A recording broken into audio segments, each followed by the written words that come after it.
ಶೇಷನ್ಯಾಯತೆಂಬ ಪರಮೇಶ್ವರನೇ ಜಗತ್ತಿಗೆ ಕರ್ತೃವೆಂದು ನಿಶ್ಚಿತ ಮತ್ತು ನೋಡೋಣ. ಅದಕ್ಕಿಂತ ಒಂದು 2 ಸಾಲ ಮ್ಯಾಲ ಏನಂದ್ರು, ಜಡರೂಪಗಳಾಗಿ ಚೈತನ್ಯಧಿಷ್ಠಾನವಿಲ್ಲದೆ ವೃತ್ತಿಕೆಯಂತೆ ಬಿಂದು ಮಾಯೆ ಎಂಬ ಶುದ್ಧಾಶುದ್ಧವಾದ ಉಪಾದಾನ ಕಾರಣದೆಂ ಗಮನಾಗಮನ ಸುಖ ದುಃಖಾದ್ಯನೇಕ ವ್ಯವಹಾರ ಭೇದದೆಂ ಭಿನ್ನರಾದ ಆತ್ಮರ ಭೋಗ ಮೋಕ್ಷಾರ್ಥವಾಗಿ ಜನಿಸಿತು ಎಂದು ಅರಿಯಲ್ಬೇಕು. ಇಲ್ಲಿವರೆಗೆ ನಿನ್ನೆ ಪ್ರವಚನ ಆಗಿದೆ. ಅದರ ಮುಂದಿನ ಗ್ರಂಥ ಬಳಿಕ ಇಲ್ಲಿ ಪ್ರಕೃತಿ ಪರಮಾಣು ಕಾಲ ಕರ್ಮಾದಿಗಳ ಜಗತ್ ಕರ್ತೃತ್ವಗಳು ಅಪ್ಪವು. ಕಾಲ ಕರ್ಮಾದಿಗಳೇ ಜಗತ್ ಕರ್ತೃತ್ವಗಳು ಅಪ್ಪವು, ಈಶ್ವರನು ಅಲ್ಲ ಎಂದೊಡೆ.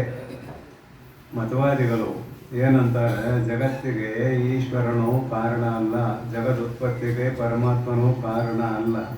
ಮತ್ತು ಯಾರು ಕಾರಣರು ಅಂದರೆ, ನೈಯಾಯಿಕ ಹೇಳ್ತಾನೆ ಪರಮಾಣುವೇ ಜಗತ್ತಿಗೆ ಕಾರಣ.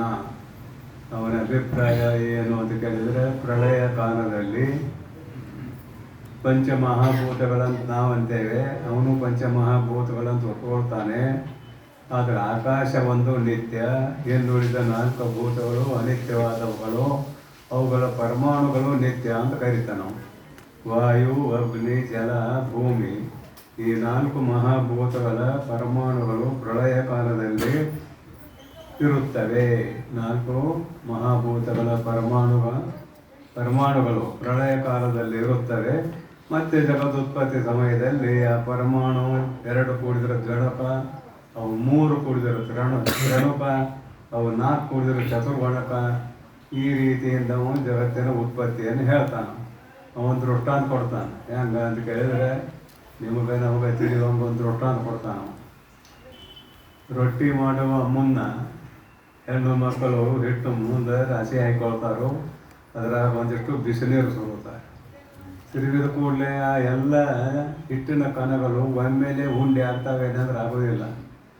ಒಂದಕ್ಕೊಂದು ಕೂಡ್ಕೊಂತ ಇವ್ರು ಕಲಿಸ್ದಂಗೆ ಅವು ಹೇಗೆ ಒಂದೊಂದು ಕೂಡಿ ರೊಟ್ಟಿಯನ್ನು ಮಾಡುವುದಕ್ಕೆ ಬೇಕಾಗಿರುವಂತಹ ಮುದ್ದೆ ಆಗುತ್ತದೆಯೋ, ಹಾಗೆ ಈ 4 ಮಹಾಭೂತಗಳ ಪರಮಾಣುಗಳು ಒಂದಕ್ಕೊಂದು ಕೂಡಿ ಏನಾಗ್ತಾವು, 4 ಭೂತಗಳು ತಯಾರಾಗ್ತವೆ. ಆಮೇಲೆ ಅವನು ಪಂಚೀಕರಣ ಹೇಳಬೇಕು. ಪಂಚೀಕರಣ ಹೇಳಿ ಈ ಜಗದುತ್ಪತ್ತಿಯನ್ನು ಹೇಳ್ತಾನು. ಪರಮಾಣುಗಳೇ ಜಗತ್ತಿಗೆ ಕಾರಣ, ಪರಮಾತ್ಮನು ಜಗತ್ತಿಗೆ ಕಾರಣ ಅಲ್ಲ ಅಂತ ನೈಯಾಯಿಕ.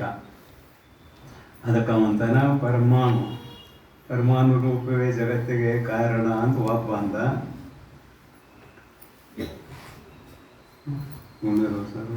ಮೃತ್ತಿಕೆಯಂತೆ ಬಿಂದುಮಯ ಉಪಾದಾನ ಕಾರಣದಿಂದ ಗಮನಾಗಮನ ಸುಖ ಬಳಿಕ ಇಲ್ಲಿ ಪ್ರಕೃತಿ ಸಾಂಖ್ಯ ಏನಂತ ಕೇಳಿದ್ರೆ, ಮಾಯೆಯೇ ಜಗತ್ತಿಗೆ ಕಾರಣ. ಸ್ವತಂತ್ರವಾಗಿ ಮಾಯೆ ಜಗತ್ತಿಗೆ ಕಾರಣ ಅಂತ ಒಪ್ಕೊಳ್ತಾನೆ. ಮಾಯೆ ಜಡ ಅಂತ ಒಪ್ಕೊಳ್ತಾನೆ. ಯಾರೋ ಇವನು ಸಾಂಖ್ಯ ಮಾಯಾ ಸಾಂಖ್ಯರಿಬ್ಬರಿದ್ದಾರೆ. ಸಾಂಖ್ಯರು ಶೇಶ್ವರ ಸಾಂಖ್ಯ, ನಿರೀಶ್ವರ ಸಾಂಖ್ಯ ಅಂತ ಇಬ್ಬರಿದ್ದಾರೆ. ಅವರಿಬ್ಬರು ಕೂಡ ಶಾಸ್ತ್ರ ಒಂದೇ. ಒಬ್ಬ ಈಶ್ವರನ ಒಪ್ತಾನೆ, ಒಬ್ಬ ಈಶ್ವರನ ಒಪ್ಪುವುದಿಲ್ಲ. ಬಳಿಕ ಇಲ್ಲಿ ಪ್ರಕೃತಿ ಆಯಿತು, ಪರಮಾಣು ಇವರಿಬ್ಬರನ್ನು ತೆಗೆದು ಹಾಕ್ತಾರೆ ಮುಂದೆ. ಅನುಗುಣವಾಗಿ ಉದಾಹರಣೆಗೆ ಮಳೆಗಾಲದಲ್ಲಿ ಸಹಜವಾಗಿ ಭೂಮಿಯಲ್ಲಿ ಕಸ ಕಟ್ಟಿ ಹುಟ್ಟುವಂತೆ. ಯಾರು ಬೀಜ ಬಿತ್ತಿದ್ರೇನ ಇಲ್ಲ, ಅಲ್ಲಿ ಕಸ ಕಟ್ಟಿ ಹೇಗೆ ಸಹಜವಾಗಿ ಹುಟ್ಟುತ್ತವೆಯೋ ಕಾಲಕ್ಕೆ ಅನುಗುಣವಾಗಿ ಜಗತ್ತು ಹುಟ್ಟುತ್ತದೆ. ಅದಕ್ಕೆ ಯಾರೂ ಬೇಕಾಗಿಲ್ಲ, ಕಾಲು ಒಂದು ಸಾಕಂತ ವಾಪಂತಾನೆ. ಆಮೇಲೆ ಕರ್ಮಾದಿಗಳೇ ಕಾರಣ, ಸಕಲ ಜೀವರಾಶಿಗಳು ಮಾಡಿದಂತಹ ಕರ್ಮಗಳೇ ಕಾರಣ, ಪರಮಾತ್ಮನ ಅವಶ್ಯಕತೆ ಇಲ್ಲ ಅಂತ ಇನ್ನೊಬ್ಬಂತಾನೆ. ಹೀಗೆ ಜಗತ್ ಕರ್ತೃಗಳು ಅಪ್ಪವು, ಇವೇ ಜಗತ್ತಿಗೆ ಕಾರಣಗಳು ಆಗುತ್ತವೆ. ಜಗತ್ಕರ್ತೃಗಳು ಅಪ್ಪವು. ಈಶ್ವರನು ಅಲ್ಲ ಎಂದೊಡೆ. ಈಶ್ವರನು ಜಗತ್ತಿಗೆ ಕಾರಣ ಅಲ್ಲ ಅಂತ ಹೇಳಿದ್ರೆ ಬರೀತಾರೆ. ಪ್ರಕೃತಿ ಮೊದಲಾದವೆಲ್ಲವೂ ನೀ ಹೇಳಿದಂಗೆ ಪರಮಾಣು ಆಗಲಿ, ಪ್ರಕೃತಿ ಆಗಲಿ, ಕಾಲ ಆಗಲಿ, ಕರ್ಮ ಆಗಲಿ, ಇವೆಲ್ಲವುಗಳು ಜಡ ಪದಾರ್ಥಗಳು. ಜಡ ಪದಾರ್ಥಗಳು ಅಂದ್ರೆ ಗೊತ್ತಾಗಿತ್ತು ನಿಮಗೆ. ಸ್ವಯಂ ಇತರ ಜ್ಞಪ್ತಿ ಶೂನ್ಯ. ತಮ್ಮ ಜ್ಞಾನವು ತಮಗಿಲ್ಲ, ಇನ್ನೊಬ್ಬರ ಜ್ಞಾನವು ಅವುಗಳಿಗೆ ಇಲ್ಲ. ಇವು ಜಡ ಪದಾರ್ಥಗಳು. ಪ್ರಕೃತಿ ಮೊದಲಾದವು ಎಲ್ಲ ಜಡ ರೂಪಗಳು ಆಗಿ ಇವು ಜಡ ಪದಾರ್ಥಗಳು. ಹೇಳಿದ್ನಲ್ಲ, ಸ್ವಯಂ ಇತರ ಜ್ಞಪ್ತಿ ಜ್ಞಾನ ಇಲ್ಲ, ಇವು ಜಡ ಪದಾರ್ಥ. ಚೈತನ್ಯ ಅಧಿಷ್ಠಾನವಿಲ್ಲದೆ, ಚೈತನ್ಯದ ಅಧಿಷ್ಠಾನವೂ ಇಲ್ಲದೆ ಹೋದರೆ, ಚೈತನ್ಯವು ಇವುಗಳಿಗೆ ಆಶ್ರಯವೂ ಆಗದೆ ಹೋದರೆ, ಅಧಿಷ್ಠಾನ ಅಂದ್ರೆ ಇವುಗಳಿಗೆ ಆಶ್ರಯವೂ ಆಗದೆ ಹೋದರೆ, ಚೈತನ್ಯ ಅಧಿಷ್ಠಾನವಿಲ್ಲದೆ, ಚೈತನ್ಯದ ಅಧಿಷ್ಠಾನವೂ ಇಲ್ಲದೆ ತಾವೇ ಜಗನ್ನಿರ್ಮಾಣ ಕರ್ತೃಗಳು ಅಲ್ಲವು ಎಂಬುದೇ ಸಿದ್ಧಂ ಅಪ್ಪಂ. ಇಲ್ಲಿ ಅಭಿಪ್ರಾಯ ಏನಾಯಿತು? ಪರಮಾತ್ಮನ ಸನ್ನಿಧಾನದಲ್ಲಿಯೇ ಇವು ಜಗತ್ ರೂಪದಲ್ಲಿ ನೀವು ಹೇಳಿದಂಗೆ ನಿಮ್ಮ ಸಿದ್ಧಾಂತದ ಪ್ರಕಾರ ಜಗತ್ತಿಗೆ ಕಾರಣ ಆಗಬಹುದು. ಆದರೆ ಪರಮಾತ್ಮನ ಸಾನ್ನಿಧ್ಯ ಇಲ್ಲದೆ ಹೋದರೆ ಇವು ಜಗತ್ತನ್ನು ನಿರ್ಮಾಣ ಮಾಡುವುದರಲ್ಲಿ ಸಾಮರ್ಥ್ಯವನ್ನು ಹೊಂದಿಲ್ಲ. ಹೇಳಿದಲ್ಲ, ಪ್ರಕೃತಿ, ಪರಮಾಣ, ಕಾಲ, ಕರ್ಮ ಈ ಮೊದಲಾದವುಗಳು ಜಗತ್ತಿಗೆ ಕಾರಣಗಳು ಅಲ್ಲ. ಅಲ್ಲಿ ಪರಮಾತ್ಮನ ಸಾನ್ನಿಧ್ಯ ಇರಲಿಕ್ಕೆ ಬೇಕು ಅಂತ ಉತ್ತರ ಅವರಿಗೆ. ಬಳಿಕ ಅಂತೂ ಆದೊಡೆ ಅಂದರೆ ಪರಮಾತ್ಮನ ಸನ್ನಿಧಾನದಲ್ಲಿ ಇವೆಲ್ಲವೂ ತಮ್ಮ ತಮ್ಮ ಕ್ರಿಯೆಗಳನ್ನು ಮಾಡುತ್ತವೆ. ಅಂತೂ ಆದೊಡೆ ಮೊದಲನೇ ಹೆಡ್ಡಿಂಗ್ ಮೊದಲನೇ ಅಂಕಿಯಿಂದ ನೋಡ್ರಿ.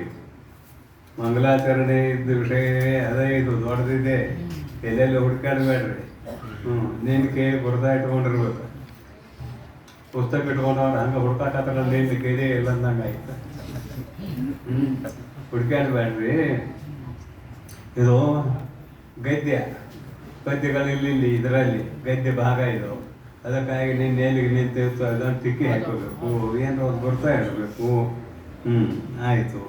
ಬದುಕು ಅಂತಾದೊಡೆ ಚೇತನನಾದ ಜೀವನೇ ಜಗತ್ಕರ್ತೃ ಆಗೋಲಿ ಎಂದೊಡೆ ಆತಂಗೆ ಕಿಂಚಿಜ್ಞತ್ವ, ಅದೃಷ್ಟತ್ವ, ಪರತಂತ್ರತ್ವ, ಅನೀಶ್ವರತ್ವಾದಿ ದೋಷಗಳು ಉಂಟಾಗಿ ಜಗತ್ತುಗಳಂ ಸೃಜಿಸಲು ಯೋಗ್ಯನು ಎಂಬ ಆಲೋಚನೆಯಲ್ಲಿ ಹೇಗೆ ಸಮರ್ಥನು ಅಪ್ಪಂ ಅಲ್ಲಿಗೆ ನಿಂತು. ವಾಕ್ಯ ದೊಡ್ಡದಾಗಿವು, ಸಣ್ಣ ಇಲ್ಲ. ಯಾಕಂದರೆ ಜಗತ್ತಿನ ಕಾರಣವನ್ನು ಹೇಳಕ್ಕೆ ಹೊರಟಿದ್ದಾರೆ. ಹೀಗಿರುವಾಗ ವಾಕ್ಯಗಳು ದೊಡ್ಡವು ಇದಾವೆ. ಏನಂದ್ರು? ಪ್ರಕೃತಿ, ಪರಮಾಣು, ಕಾಲ, ಕರ್ಮ ಜಡವಾದ ಪದಾರ್ಥಗಳು ಆದ್ದರಿಂದ ಅವುಗಳೇ ಜಗತ್ತನ್ನು ಹುಟ್ಟಿಸಲಾರವು. ಅವು ಒಂದು ವೇಳೆ ನಿಮ್ಮ ಸಿದ್ಧಾಂತದ ಪ್ರಕಾರ ಜಗತ್ತಿಗೆ ಕಾರಣಗಳು ಆಗಬೇಕಾದರೆ ಚೈತನ್ಯವೇ ಅಲ್ಲಿ ಅಧಿಷ್ಠಾನ, ಪರಮಾತ್ಮನು ಅಧಿಷ್ಠಾನನೂ ಆಗದೆ ಹೋದರೆ ಅವುಗಳಿಗೆ ನಿಮ್ಮ ಸಿದ್ಧಾಂತದ ಪ್ರಕಾರ ಜಗತ್ತಿಗೆ ಕಾರಣಗಳು ಆಗಲಾರವು. ಅವ್ರು ಯಾರೂ ಪರಮಾತ್ಮನ ಒಪ್ಪುವುದಿಲ್ಲ. ಪರಮಾತ್ಮನ ಒಪ್ಪಿರು ಜಗತ್ತಿಗೆ ಕಾರಣ ಒಪ್ಪುವುದಿಲ್ಲ ನೈಯಾಯಿಕ. ಸಾಂಖ್ಯರಲ್ಲಿ ಇಬ್ಬರು ಇದ್ದಾರೆ ಅಂತ ಹೇಳಿನಿ. ಒಬ್ಬ ಈಶ್ವರ ಇದ್ದಾನಂತಾನೆ, ಇನ್ನೊಬ್ಬ ಕಪಿಲ ಮಹರ್ಷಿ ಈಶ್ವರ ಇಲ್ಲ ಅಂತಾನೆ, ಪತಂಜಲಿ ಮಹರ್ಷಿಗಳು ಈಶ್ವರ ಇದ್ದಾನೆ ಅಂತಾರೆ. ಇಬ್ಬರು ಸಾಂಖ್ಯರೇ. ಆದರೂ ಅವರು ಅಧಿಷ್ಠಾನ ಹೇಳೋದಿಲ್ಲ. ಪ್ರಕೃತಿ ಸ್ವತಂತ್ರವಾಗಿ ಜಗದ್ರೂಪವಾಗಿ ಪರಿಣಮಿಸುತ್ತದೆ ಅಂತ ಅವ್ರು ಹೇಳ್ತಾರೆ. ಅದೆಲ್ಲವನ್ನು ಹೊಡೆದು ಹಾಕೋದಕ್ಕೆ ಒಂದೇ ಮಾತು ಹೇಳಿದರೆ ಅವರು ನಮ್ಮವರು, ಇವೆಲ್ಲವೂ ಜಡವಾದ ಪದಾರ್ಥಗಳು. ಈ ಪ್ರಕೃತಿ ಜಡ ಅಂತ ಒಪ್ಪಿದಿ. ಚೈತನ್ಯದ ಅಧಿಷ್ಠಾನವೂ ಇಲ್ಲದೆ ಹೋದರೆ, ಚೈತನ್ಯದ ಆಶ್ರಯವೂ ಅವುಗಳಿಗೆ ಇಲ್ಲದೆ ಹೋದರೆ ಅವುಗಳು ಜಗತ್ತಿಗೆ ಕಾರಣಗಳು ಆಗಲಾರವು. ನೀ ಕಾಲರ ಕಾರಣನ್ನು, ಕರ್ಮರ ಕಾರಣನ್ನು, ಪ್ರಕೃತಿಯರ ಕಾರಣನ್ನು, ಪರಮಾಣುವರ ಕಾರಣನ್ನು ಏನ ಅಂದರೂ ಅಲ್ಲಿ ಚೈತನ್ಯದ ಆಶ್ರಯ ಇದ್ದರೆ ಮಾತ್ರ ಅದು ಜಗತ್ತಾಗ್ತದೆ, ಇಲ್ಲದಂದ್ರೆ ಇಲ್ಲ ಅಂತಿದ್ರ ಅಭಿಪ್ರಾಯ. ಬಳಿಕ ಅಂತಾದೊಡೆ ಹಂಗಾರೆ ಚೈತನ್ಯದ ಆಶ್ರಯ ಇದ್ದರೆ ಜಗತ್ತಾಗ್ತದೆ ಅಂದ್ರೆ ಚೇತನನಾದ ಜೀವಾತ್ಮ ಇದ್ದಾನೆ ನೋಡಿ. ಚೇತನನಾದ ಜೀವನೇ ಜಗತ್ಕರ್ತೃವು ಆಗಲಿ ಎಂದೊಡೆ, ಜೀವಾತ್ಮನೇ ಜಗತ್ತಿಗೆ ಕರ್ತೃ ಆಗಲಿ ಎಂದು ಒಪ್ಪಿದ್ದಾದರೆ ಅಂದಡೆ ಆತಂಗೆ ಜೀವಾತ್ಮನಿಗೆ ಕಿಂಚಿಜ್ಞತ್ವ, ಅವನಲ್ಲಿ ಜ್ಞಾನ ಅಲ್ಪಿದೆ. ಜೀವಾತ್ಮ ಜ್ಞಾನಿ ಹೌದು, ಅಲ್ಪ ಜ್ಞಾನ ಇದೆ. ಕಿಂಚಿಜ್ಞತ್ವ, ಅದೃಷ್ಟ. ಅದೃಷ್ಟ ಅಂದ್ರೆ ನಸೀಬ ಅಂತ ಕರಿತೀರಿ ನೋಡ್ರಿ, ಹಣೆ ಬರ ಅಂತ ಕರಿತೀರಿ. ಅವ ಅಧೀನ ಅದಾವ, ಅದೃಷ್ಟಕ್ಕೆ ಅಧೀನ ಅದಾವ, ಸ್ವತಂತ್ರ ಅಲ್ಲ ಅವ. ನಾವು ಹಣೆ ಬರಕ್ಕೆ ಅಧೀನ ಅದಾವ. ಪರತಂತ್ರತ್ವ, ಅವ ಸ್ವತಂತ್ರನಲ್ಲ, ಜೀವಾತ್ಮ ಪರತಂತ್ರ. ಪರತಂತ್ರ ಅವಾಗ ಜನ್ಮ ಇದೆ, ಮರಣ ಇದೆ, ಅವನ ಮ್ಯಾಲ ಈಶ್ವರ ಒಬ್ಬ ಇದ್ದಾನೆ. ಅವನ ಮೇಲೆ ನಿಯಮನ ಮಾಡೋ ಈಶ್ವರ ಹಬ್ಬಿದ್ದಾನ. ನಾವು ಪರತಂತ್ರ, ಇವು ಸ್ವತಂತ್ರ ಅಲ್ಲ. ಪರತಂತ್ರತ್ವ, ಅನೀಶ್ವರತ್ವ ಅಂದ್ರೆ ಇವು ಈಶ್ವರ ಅಲ್ಲ. ಅನೀಶ್ವರತ್ವಾದಿ ದೋಷಗಳು ಉಂಟಾಗಿ ಅವನಲ್ಲಿ ಈ ದೋಷಗಳು ಉಂಟಾಗ್ತಾವೆ. ಜಗತ್ತುಗಳಂ ಅಂದ್ರೆ ಬಹುವಚನ. ಜಗತ್ತಿನಲ್ಲಿರುವ ಎಲ್ಲ ಪದಾರ್ಥಗಳು. ಯತ್ಕಿಂಚ ಜಗತ್ತಾಂ ಜಗತ್, ಉಪನಿಷತ್ ಹೇಳ್ತದೆ. ಜಗತ್ಯಾಂ ಯತ್ಕಿಂಚ ಜಗತ್, ಜಗತ್ತಿನಲ್ಲಿ ಎಷ್ಟು ಇದಾವೆಲ್ಲ ವಿಭಾಗ, ಇದು ಕಿಂಚ. ಜಗತ್ತಂದ್ರೆ ದೊಡ್ಡದು. ಹೀಗಾಗಿ ಜಗತ್ತುಗಳನ್ನು ಅಂದ್ರೆ ಸಕಲ ಜೀವರಾಶಿಗಳನ್ನು, ಈ ಸಕಲ ಜೀವರಾಶಿಗಳಿಂದ ಕೂಡಿಕೊಂಡದ್ದೇ ಜಗತ್ತು. ಜಗತ್ತುಗಳಂ ಸೃಜಿಸಲು, ನಿರ್ಮಾಣ ಮಾಡಲು ಯೋಗ್ಯನು ಎಂಬ ಆಲೋಚನೆಯಲ್ಲಿ ಈ ಜಗತ್ತನ್ನು ಸೃಷ್ಟಿ ಮಾಡುವ ತಾಕತ್ತ ಜೀವಾತ್ಮನಿಗೆ ಇದೆ ಎಂದು ಆಲೋಚನಾಪರರಾಗಿ ತೊಡಗಿಕೊಂಡಾಗ ಆತನು ಕಿಂಚಿಜ್ಞ. ಆದ್ದರಿಂದ ಹೇಗೆ ಸಮರ್ಥನಪ್ಪಂ, ಇಷ್ಟೊಂದು ವಿಶಾಲವಾದ ಜಗತ್ತನ್ನು ಮಾಡುವುದಕ್ಕೆ ಅವನ ಜ್ಞಾನ ಸಾಲದು. ಅಲ್ಲಿ ನಿಲ್ರಿ ಸ್ವಲ್ಪ, ಅಲ್ಲಿ ನಿಂತ ಮೇಲೆ ನೋಡೋಣ ಮುಂದೆ ಏನಂತೀವಿ ಅಂತ ಕೇಳಿದರೆ, ಒಂದು ಕಾರ್ಯ ಮಾಡಬೇಕಾದರೆ ಜಾನಾತಿ ಇಚ್ಛತಿ ಯತತೆ, ಈ ಶಬ್ದಗಳಲ್ಲಿಲ್ಲ. ಜಾನಾತಿ ಇಚ್ಛತಿ ಯತತೆ. ನೀ ಏನೋ ಮಾಡಬೇಕಾದ್ರೂ ಮೊದಲ ವಿಷಯಕವಾಗಿ ಜ್ಞಾನ ಬೇಕು.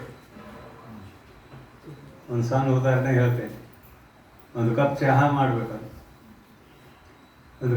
ಮಾಡ್ಬೇಕಾದ್ರೆ ಜ್ಞಾನ ಬೇಕೋ ಬೇಡ?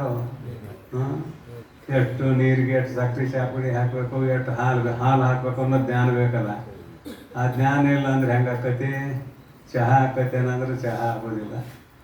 ಚಹಾ ಪುಡಿ ಎಷ್ಟು ಹಾಕಬೇಕು, ಸಕ್ಕರೆ ಎಷ್ಟು ಹಾಕಬೇಕು, ಇದನ್ನು ಮಾತಾಡೋನು ಎಲ್ಲರಿಗೂ ಗೊತ್ತಿರೋ ವಿಷಯ. ಚಹಾ ಮಾಡ್ಬೇಕಂದ್ರೆ ಅದರ ಜ್ಞಾನ ಮೊದಲಿರಬೇಕು. ಮಾಡುವ ಇಚ್ಛೆ ಉಂಟಾಗಬೇಕು. ಜ್ಞಾನ ಐತಿ, ಮಾಡುವ ಇಚ್ಛೆ ಉಂಟಾಗಬೇಕು. ಜ್ಞಾನನೂ ಐತಿ, ಮಾಡುವ ಇಚ್ಛೆನೂ ಐತಿ. ಕುಂತಾವ ಹೇಳೋವಲ್ಲ, ಕುಂತಾವ ಎದ್ದು ಹೋಗ್ಬೇಕ. ಎಲ್ಲೈತಿ ಒಲಿ, ಅಲ್ಲಿ ಹೋಗ್ಬೇಕು. ಅಲ್ಲಿ ಹೋಗಿ ಒಲಿ ಮೇಲೆ ಪಾತ್ರೆ ಇಡಬೇಕು, ಅದಕ್ಕೆ ನೀರು ಹಾಕಬೇಕು, ಚಹಾ ಪುಡಿ ಹಾಕಬೇಕು, ಕುದಿಸ್ಬೇಕು, ಸಕ್ಕರೆ ಹಾಕಬೇಕು, ಹಾಲು ಹಾಕಬೇಕು, ಸೋಸಬೇಕು. ಇದೆಲ್ಲ ಕರ್ತವ್ಯ. ಜ್ಞಾನ ಐತಿ, ಆದರೆ ಚಹಾ ಆಗೋದಿಲ್ಲ. ಜ್ಞಾನದ ಜೊತೆಗೆ ಇಚ್ಛಾ ಐತಿ, ಚಹಾ ಆಗೋದಿಲ್ಲ. ಮತ್ತೇನು ಬೇಕು? ಜ್ಞಾನ, ಇಚ್ಛೆ, ಕೃತಿ, ಕರ್ತವ್ಯ. ಇವು ಮೂರೂ ಕೂಡಿದಾಗ ಒಂದು ಕಾರ್ಯ ಆಗ್ತದಲ್ಲದೆ ಕೇವಲ ಜ್ಞಾನ ಇದ್ರೂ ಆಗೋದಿಲ್ಲ, ಕೇವಲ ಇಚ್ಛೆ ಇದ್ರೂ ಆಗೋದಿಲ್ಲ, ಕೇವಲ ಕೃತಿ ಇದ್ರೂ ಆಗೋದಿಲ್ಲ. ಜ್ಞಾನ ಇಲ್ಲ, ಇಚ್ಛೆ ಇಲ್ಲ, ಕೃತಿ ಏನು ಮಾಡ್ತದೆ? ಏನು ಮಾಡೋಕ್ಕೆ ಬರೋದಿಲ್ಲ. ಏನು ಮಾಡಬೇಕು ಅನ್ನೋದು ಗೊತ್ತಿಲ್ಲಲ್ಲ. ಇದು ಸಾಮಾನ್ಯ ದೃಷ್ಟಾಂತ. ಈ ಜಗತ್ತನ್ನು ಸೃಷ್ಟಿ ಮಾಡಬೇಕಾದರೆ ವೈಚಿತ್ರ್ಯ ಈ ಪೂರ್ವದಲ್ಲಿ ಹೇಳಿದ್ದೇವೆ. ಸರ್ವಜ್ಞ ಬೇಕಿದ್ದಕ್ಕೆ. ಸರ್ವಜ್ಞ ನಮ್ಮೆಲ್ಲರ ಕರ್ಮಗಳನ್ನು ತಿಳಿದಿರ್ಬೇಕು. ನಾವು ಗರ್ಭದಲ್ಲಿದ್ದಾಗ ಒಂದು 5 ಬರೆದು ಕಳಿಸ್ಯಾರ ನಮಗೆ. ಆಯುಷ್ ಕರ್ಮಚ ವಿತ್ತಂಚ ವಿದ್ಯಾ ನಿಧನ ಮೇವಚ. ಆಯುಷ್ಯ ನಾವು ಮಾಡುವ ಕರ್ತವ್ಯ, ಆಯುಷ್ ಕರ್ಮಚ ವಿತ್ತಂಚ ಗಳಿಸುವ ಹಣ, ವಿದ್ಯಾ ಲೌಕಿಕ ವಿದ್ಯೆನ ಭಾಳ ಮಂದಿಗೆ ಬರುತ್ತೆ ಅಂದ್ಕೊಂಡೆ. ಒಂದು ಅಧ್ಯಾತ್ಮ ವಿದ್ಯೆ ಭಾಳ ಕಡಿಮೆ ಬರುತ್ತೆ. ವಿದ್ಯೆ, ಆಮೇಲೆ ನಿಧನ, ಸಾವು. ಎಲ್ಲಿ ಸಾಯ್ಬೇಕಂತ ಮೊದಲು ಬರೆದಿಟ್ಟಿದಾನಂತ. ಈ ಶರೀರ ಎಲ್ಲಿ ಹುಟ್ಟೈತೋ, ಎಲ್ಲಿ ಬೆಳೆದತ್ತೋ, ಎಲ್ಲೆಲ್ಲಿ ಹೋಗ್ತೋ ಗೊತ್ತಿಲ್ಲ. ಇಲ್ಲೇ ಸಾಯ್ಬೇಕಂತ ಬರೆದಿಟ್ಟಿದಾನಂತ ಪರಮಾತ್ಮ. ಅಂದರೆ ಒಬ್ಬಂದ ಅಲ್ಲ, ನಮ್ಮೆಲ್ಲರದು ಬರೆದಿಟ್ಟಿದ. ನಮ್ಮೆಲ್ಲರದು ಬರೆದಿಡ್ಬೇಕಾದ್ರೆ ನಮ್ಮೆಲ್ಲರ ಜ್ಞಾನ ಬೇಕಲ್ಲ ಅವಾಗ. ಬರೀ ಇಲ್ಲಿ ಇಷ್ಟೇ ಜಗತ್ತ. 14 ಲೋಕದಾವು. 14 ಲೋಕಗಳಲ್ಲಿರುವ ಎಲ್ಲ ಪ್ರಾಣಿಗಳ ಜ್ಞಾನ ಬೇಕಾವು. ಎಲ್ಲ ಪ್ರಾಣಿಗಳ ಕರ್ಮ ಬೇಕು. ಅವರವರ ಕರ್ಮಕ್ಕನುಗುಣವಾಗಿ ಯಾವ್ಯಾವ ಶರೀರ ತಯಾರು ಮಾಡಬೇಕು. 84 ಲಕ್ಷ ಜೀವರಾಶಿ ಇದಾವೆ. ಯಾವ್ಯಾವ ಶರೀರ ಕೊಡಬೇಕು.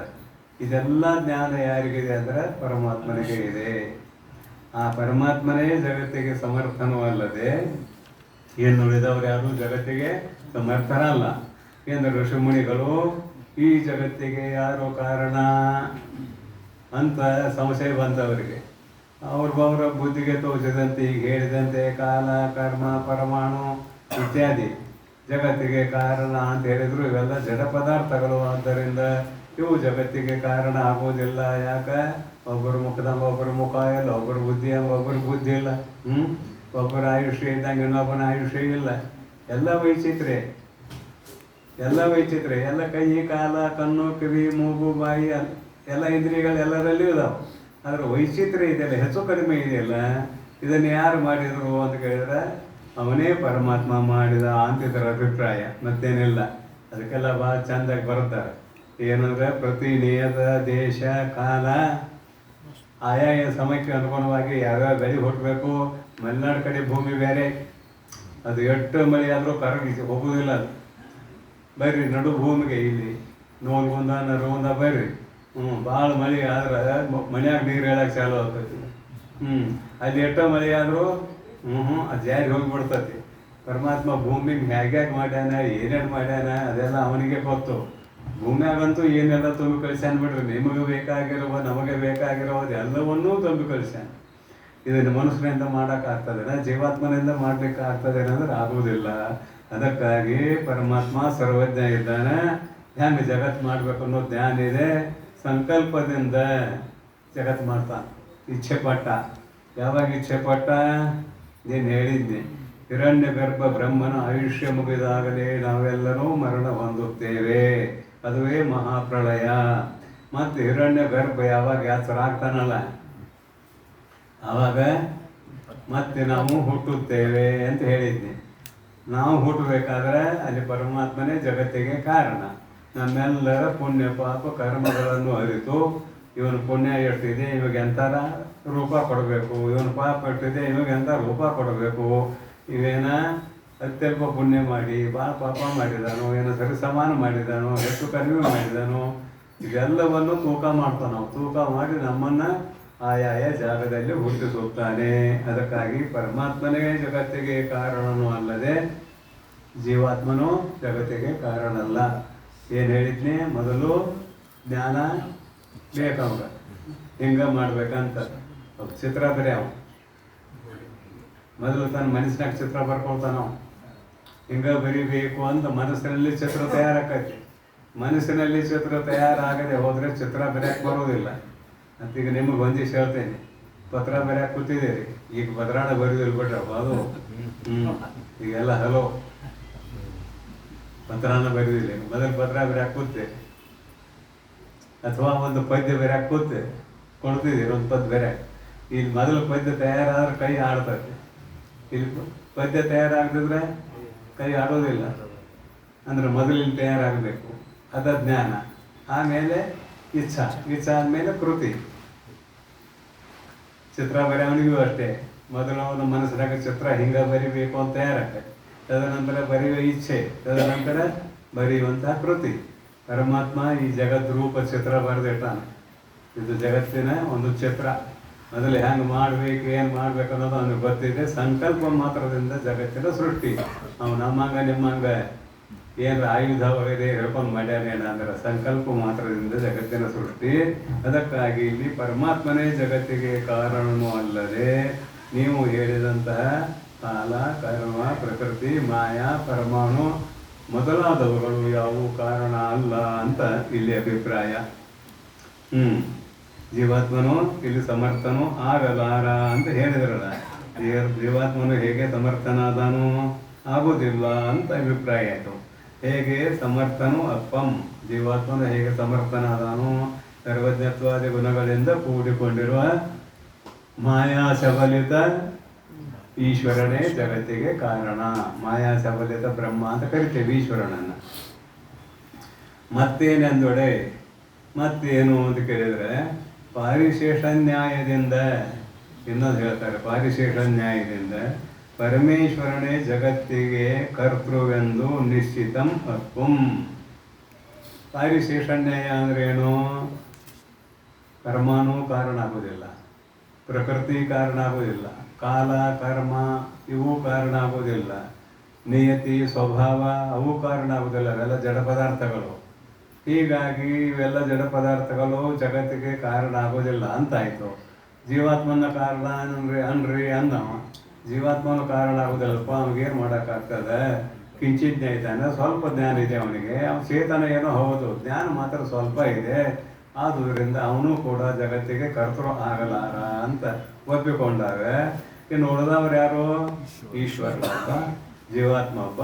ಇವು ಪ್ರಕೃತಿ, ಪರಮಾಣು, ಕಾಲ, ಕರ್ಮ, ನೇತಿ ಇವೆಲ್ಲ ಜಗತ್ತಿಗೆ ಕಾರಣ ಅಂತ ಅಂಗೀಕಾರ ಮಾಡಿದರು. ಆದರೆ ಅವು ಯಾವು ಜಗತ್ತನ್ನು ಸೃಷ್ಟಿ ಮಾಡುವ ಸಾಮರ್ಥ್ಯ ಹೊಂದಿಲ್ಲ. ಅಂದಮೇಲೆ ಪಾರಿಶೇಷ ನ್ಯಾಯ ಅಂದ್ರೇನು? ಎಲ್ಲವೂ ಅಸಮರ್ಥ. ಇನ್ನು ಉಳಿದದ್ದು ಯಾರು ಅಂತ ಹೇಳಿದ್ರೆ ಪರಮಾತ್ಮ, ಅವನೇ ಜಗತ್ತಿಗೆ ಕಾರಣ ಅಂತ ಒಪ್ಪಬೇಕು ಅಂತ ಇದರ ಅಭಿಪ್ರಾಯ. ಪಾರಿಶೇಷ ನ್ಯಾಯದಿಂದ ಪರಮಾತ್ಮನೇ ಇಲ್ಲಿ ಜಗತ್ತಿಗೆ ಕಾರಣನು ಅನ್ನುವುದು ಹೊಂದುಗಡೆ ಆಗುವಂತಹ ಮಾತು. ನಿಶ್ಚಿತಂ ಅಕ್ಕುಂ, ಜಗತ್ತಿಗೆ ಯಾರ ಕಾರಣ? ಪರಮೇಶ್ವರನೇ ಜಗತ್ ಕರ್ತೃವು ಎಂದು ನಿಶ್ಚಿತಂ ಅಕ್ಕುಂ. ಕರ್ತೃ ಅಂದ್ರೆ ಅವನೇ ಮಾಡಿದವ, ಸಂಕಲ್ಪದಿಂದ ನಿರ್ಮಾಣ ಮಾಡಿದವ. ಬಳಿಕ ಜಗದ್ರೂಪ ಮಹಾಕಾರ್ಯವಾದೊಡೆ, ಈ ಜಗದ್ರೂಪ ದೊಡ್ಡ ಕಾರ್ಯ ಇದು, ಏನು ಕಾಣ್ತಾ? ಜಗತ್ತನ್ನು ಭಾಳ ವಿಸ್ತಾರವಾದದ್ದು. ಇಂತಹ ಕಾರ್ಯವನ್ನು ಒಬ್ಬನೇ ಹೆಂಗೆ ಮಾಡ್ತಾನೆ ಪರಮಾತ್ಮ? ಅವಗೂ ಏನಾದರೂ ಸಹಕಾರಿ ಕಾರಣಗಳು ಬೇಕಲ್ಲ ಅನ್ನೋ ಅಭಿಪ್ರಾಯದಿಂದ ಮುಂದಿನ ಬರೀತಾರೆ. ರಥದಂತೆ ಒಂದು ದೊಡ್ಡ ತೇರು ಮಾಡಾಕ ಒಬ್ಬನೇ ಬಡಿಗಳಿಂದ ಕಾರಣ ಆಗೋದಿಲ್ಲ. ಅವನು ಹಲವಾರು ಬಡಿಗರು ಕೂಡಿಕೊಂಡು ಅದು ತಯಾರು ಮಾಡ್ತಾರೆ. ಆಯಿತು, ವಿಷಯದಾರೊಡಪ್ಪನ ತೇರು ಅಂತ ಇಟ್ಕೊಳ್ಳೋಣ. ಹರಿದೊಂದು ಆಗೈತಿ, ಅದು ಹರಿದು ತೆಗೆದು ಮತ್ತೊಂದು ಹೊಸದು ಮಾಡಬೇಕು. 15 ದಿವಸ ಅವಕಾಶ ಐತಿ, 15 ದಿವಸದಾಗ ತೇರು ಮಾಡಬೇಕು ಅಂತ ತೀರ್ಮಾನ ಮಾಡಿದ್ರು ಕಮಿಟಿಯವರು. ಎಲ್ಲ ಕಟ್ಟಿಗೆ ವಗೈರೆ ಬಂದು ಕೇವಲ ಒಬ್ಬ ಬಡಿಗ ಅದನ್ನು ಮಾಡಲಿಕ್ಕೆ ಆಗ್ತದೆ ಏನಂದ್ರೆ ಆಗೋದಿಲ್ಲ. ಒಬ್ಬ ಮುಖಂಡನಾದ ಬಡಿಗ ಬೇಕು, ಅವನ ಕೈಯಾಗ ಹಾಲು ಹೋಳ್ಕೊಳ್ಬೇಕು, ಅಲ್ಲಿ ತೇರು ತಯಾರಾಗ್ತದೆ. ಇಲ್ಲೇ ಬಡಿಗ ಅಂದ್ರಲ್ಲ, ಭಾಳ ಮಂದಿ ಕೂಡಿ ಜಗತ್ತನ್ನು ನಿರ್ಮಾಣ ಮಾಡಿದಾರೆ ಅಂತ ಹೇಳ್ರಲ್ಲ, ಪರಮಾತ್ಮ ಒಬ್ಬ ಹೆಂಗೆ ಮಾಡ್ತಾನೆ ಇಟ್ಟೆಲ್ಲ ಅಂತ ಅವನ ಅಭಿಪ್ರಾಯ, ಪೂರ್ವ ಪಕ್ಷಿ ಅಭಿಪ್ರಾಯ. ಭಾಳ ಮಂದಿ ಕೂಡಿ ಮಾಡಿದಾರೆ ಅಂತ ಅಂಗೀಕಾರ ಮಾಡ್ರಿ ಅಂದಾಗ, ಭಾಳ ಮಂದಿ ಕೂಡಿ ಮಾಡಿದ್ರೆ ತೇರಾಗೋದಿಲ್ಲ ತಮ್ಮ ಅಂತಾರೆ.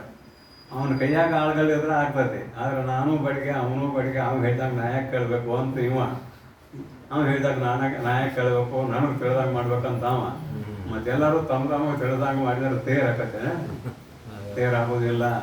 ಅಲ್ಲಿ ಒಬ್ಬ ಮುಖಂಡ ಬೇಕು. ಆ ಮುಖಂಡನು ಹೇಳಿದಂತೆ ಇನ್ನುಳಿದವರು ಕೂಡಿಕೊಂಡು ಮಾಡಿದರೆ ತೇರಾಗ್ತದೆ. ಇದು ದೃಷ್ಟಾಂತ. ದಾಷ್ಟಾಂತ ಏನಿಲ್ಲ, ದೃಷ್ಟಾಂತದ ಮುಖ್ಯ ವಿಷಯ ತಿಳ್ಕೊಳ್ರಿ. ಮುಖ್ಯ ಬಡಿಗನೇ ಆ ತೇರು ಮಾಡುವುದಕ್ಕೆ ಕಾರಣ. ಇನ್ನು ಉಳಿದವರು ಅವನಿಗೆ ಸಹಾಯ ಮಾಡ್ಯಾರಷ್ಟೇ. ಅಂದ್ರೆ ಒಬ್ಬ ಮುಖ್ಯ ವ್ಯಕ್ತಿ ಬೇಕಂದಂಗೆ ಆಯಿತು.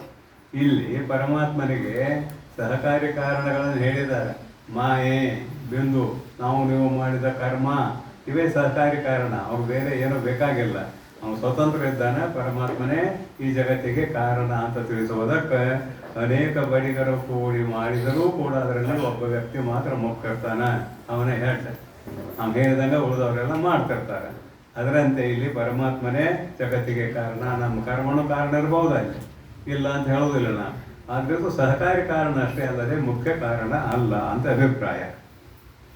ಜಗದ್ರೂಪ ಮಹಾಕಾರ್ಯವಾದೊಡೆ ರಥದಂತೆ ಬಹು ಕರ್ತೃಗಳುಳ್ಳದ್ದು ಎನ್ನಲು, ಬಹಳಷ್ಟು ಜನರು ಕೂಡಿ ಮಾಡಿದ್ದಾರೆ ಅಂದ್ರೆ ಭಾಳ ಮಂದಿ ಈಶ್ವರಗಳಿದ್ದಾರೆ ಎನ್ನಲು. ಆ ರಥವು ಆಚಾರ್ಯನಾದ ಓರ್ವನ ಸೂತ್ರದಿಂದಲೇ ಅಗುದು ಆಗಿಯಂ. ಅದರಾಗ ಮುಖ್ಯ ಆಚಾರ್ಯ ಅಂದ್ರೆ ತೇರು ಮಾಡುವುದರಲ್ಲಿ ಸಂಪೂರ್ಣ ಜ್ಞಾನ ಇರುವಂತಹ ಆಚಾರ್ಯ ಅಂದ್ರೆ ಬಡಿಗ ಯಾರು ಇದ್ದಾರಲ್ಲ ಅವನ ಆಜ್ಞೆಯ ಮೇರೆಗೆ ಅವರೆಲ್ಲರೂ ಕೆಲಸ ಮಾಡ್ತಾರೆ, ತೇರಾಗ್ತದೆ. ಬೇರೆ ಬೇರೆ ಬಲ್ಲತನದ ಅಭಿಮಾನದೆಂ, ಮೊದಲ ಹೇಳಿನಲ್ಲ, ನಾನು ಬಡಿಗೆ ಅವನು ಬಡಿಗೆ, ಅವ್ನು ಹೇಳಿದಂಗೆ ನ್ಯಾಯ ಕೇಳಬೇಕು ಅಂದ್ರೆ ತೇರಾಗೋದಿಲ್ಲ. ಇವೊಂದು ಕಡೆ ಹೋಗ್ತಾನೋ ಅವನ ಕಡೆ ಹೋಗ್ತಾನೆ. ಬಲ್ಲತನದ ಅಭಿಮಾನದೆಂ ತಮ್ಮನೇ ಪೋಷಿಸಿಕೊಳ್ಳಲು ಉಳ್ಳ ಅನೇಕ ಕರ್ತೃಗಳು ಒಂದೊಂದು ಕಾರ್ಯವು ಅನುವಾಗದಾಗಿ ಬೇರೆ ಬೇರೆ ಕೆಲಸ ಮಾಡಿದರೆ ಇವನು ಮಾತ್ರ ಕೇಳಲಿಲ್ಲ. ಅವರು ತನಗೆ ತೆರೆದಂಗೆ ಅವ್ನು ಮಾಡಿದ ತೇರಾಕತೆ ಅನ್ನೋದು ಆಗೋದಿಲ್ಲ. ಮುಖ್ಯ ಆಚಾರ್ಯನಾದವನು ಹೇಳಿದಂತೆ ಕೇಳಿದರೆ ಮಾತ್ರ ತೇರಾಗ್ತದೆ. ಕಾರ್ಯವು ಅನುವು ಆಗದಾಗೆಯೂ ಜಗದೀಶ್ವರನು ಜಗತ್ತಿಗೆ ಈಶ್ವರನು ಓರ್ವನು ಹಾಗೆ ಬೇಳ್ಕೊಂ. ಈ ಜಗತ್ತಿಗೆ ಕರ್ತೃ ಯಾರು ಅಂತ ಕೇಳಿದ್ರೆ ಈಶ್ವರನೇ ಕರ್ತೃ ಅನ್ನುವುದೇ ಇಲ್ಲಿ ಮುಖ್ಯವಾದಂತಹ ಅಭಿಪ್ರಾಯ. ನಮ್ಮ ಕರ್ಮಗಳು ನಮ್ಮ ವೈಚಿತ್ರ್ಯಕ್ಕೆ ಕಾರಣ, ನಮ್ಮ ಸುಖ ದುಃಖಗಳಿಗೆ ಕಾರಣ. ಆದರೆ ಜಗತ್ತಿಗೆ ಕಾರಣ ಅಲ್ಲ ಅವು. ಪರಮಾತ್ಮ ಜಗತ್ತ ಅವನ್ನ ಇಟ್ಕೊಂಡ ಮಾಡ್ಯಾನ. ಇಲ್ಲ ಅಂದ್ರೆ ಎಲ್ಲರನ್ನೂ ಒಂದು ಥರ ಮಾಡ್ತಿದ್ದ ಅವ, ಎಲ್ಲರನ್ನೂ ಒಂದು ಥರ ಮಾಡ್ತಿದ್ದ. ಹಂಗೆ ಮಾಡಿದ್ರೆ ಏನು ಫಜಿತಿ ಆಕಿತ್ತು, ಯಾರ ಮನೆಗೆ ಯಾರು ಹೋಗ್ಬೋದು. ಇಲ್ಲೇ ಅಣ್ಣ ತಮ್ಮ ಇರ್ತಾವ ಒಂದು ಯಾರು ನಡೆದ ಘಟನೆ ಹೇಳ್ದೆ, ನಡೆದ ಘಟನೆ. ಈಗ ಇದ್ದಾರೆ ಅವ್ರು, ಕರ ತೋರಿಸು ಅಂತ ಫೋನು ಮಾಡ್ತಾನೆ, ಗಾಡಿ ಕರ್ಸಿ ಕೊಡೋರು ನೀವು. ಇಬ್ಬರು ಅಣ್ಣ ತಮ್ಮ ಇದ್ದಾರು, ತದ್ರೂಪ ಒಂದ ಥರ. ಪಾಪ ಅವಕ್ಕೆ ಮದುವೆ ಮಾಡಿದ್ರು, ಗಂಡ್ರನ್ನೂ ಬಂದ್ರು ಅವರಿಗೆ. ಆ ಹುಡುಗಿಯರಿಗೆ ದೊಡ್ಡ ಗಾಬರಿ. ಇದ್ರಾಗ ನಾನು ಗಾಂಧಿ ಭಾಳ ದೊಡ್ಡ ಗಾಬರಿ. ಅಲ್ಲಿ ಹತ್ತೆನ ಬಗ್ಗೆ ಹೆರಿಸ್ಬೇಕು. ಅತ್ತಿಗೆ ಗೊತ್ತು ತಾಯಿಗೆ, ಇದು ನಾನು ಸಾಂದು ಇದು ದ್ವಾರದು, ಮೊದಲು ಹುಟ್ಟಿದ್ದು ದ್ವಾರದು, ಆಮೇಲೆ ಹುಟ್ಟಿದ್ದು ಸಾಂದು, ಎರಡು ಹುಟ್ಟಿದೇವ್ರಿ. ಸದ್ಯಕ್ಕದ ಹುಡುಗರು ಭಾಳ ಚಂದ ಅದಾವ, ಅವರು ಒಳ್ಳೆ ಭಜನ ಪದ ಹಾಡ್ತಾರೆ. ಅವ್ರನ್ನ ನೋಡಿ ಬಂದು ಹೇಳಕತ್ತೇನೆ, ಇದು ಗುಪ್ಪಿಸ್ಕೊಂಡು ಹೇಳಕತ್ತಿಲ್ಲ. ಸ್ವಸ್ಥರು ಹೊಸ್ತಾಗಿ ಬಂದವಲ್ಲ ಪಾಪ, ನನ್ನ ಗಂಡ ಯಾರು ಅಂತ ಕನ್ಫ್ಯೂಸ್. ಮತ್ತು ಇಡೀ ಜಗತ್ತನ್ನು ಒಂದ ಥರ ಆಗೈತಿಲ್ಲ ಅಂಪಜಿತಿ ಏನು ಹೇಳ್ರಿ. ಇಡೀ ಜಗತ್ತ ಒಂದ ಥರ ಮಾಡಿ ಹುಡ್ಸಿದ್ರೆ ಏನು ಪಜಿತಿ ಆಕೈತು. ಒಂದ ಥರ ಮಾಡಿ ಹುಡ್ಸಕ್ಕೆ ಬರೋದಿಲ್ಲ. ಅದಕ್ಕೆ ಹೆಚ್ಚು ಕಡಿಮೆ ಮಾಡಿದ. ಅಂದ್ರೆ ಹೆಚ್ಚು ಕಡಿಮೆ ಮಾಡೋ ಕಾರಣ ಏನು ಅಂದ್ರೆ ನಮ್ಮ ಕರ್ಮಗಳೇ ಕಾರಣ ಅಂತ ಇದರ ಅಭಿಪ್ರಾಯ. ಈ ರೀತಿಯಾಗಿ ಜಗತ್ತು ಈಶ್ವರನಿಂದಲೇ ನಿರ್ಮಾಣವಾಗಿದೆ ಅಂತ ಒಪ್ಪಿಕೊಳ್ಳಬೇಕಲ್ಲದೆ ಎನ್ನುಳಿದ ಯಾವ ಪದಾರ್ಥಗಳು ಜಗತ್ತಿಗೆ ಕಾರಣ ಅಲ್ಲ ಅಂತ ಈ ಪ್ರಥಮ ಅಂಕಿಯ ವಿಷಯ. ಇದು ಮುಕ್ತಾಯ ಆಯಿತು. ಅಂಕಿ ಈಶ್ವರನ ಗುಣಾವಳಿ ಅಂತ 2 ಅಂಕಿ ಹಾಕಿದ್ದಾರೆ ನೋಡಿ ನಿಮ್ಮ ಪುಸ್ತಕದಲ್ಲಿ. ಇಲ್ಲಿ ಓದಿದ್ರೆ ಅರ್ಥ ಆಗುವಂಥವು ಕೆಲವು ಹೆಡ್ಡಿಂಗ್ ಇದಾವೆ. ಅವನು ಸುಮ್ಮನೆ ಓದಬೇಕು, ಓದ್ಕೊಂಡು ಹೋಗೋನು. ಬಳಿಕ ಎಲ್ಲ ಕಾಲದಲ್ಲಿಯೂ ಎಲ್ಲ ತಾವಿನಲ್ಲಿಯೂ ಅಂತ ಓದ್ಬಹುದು.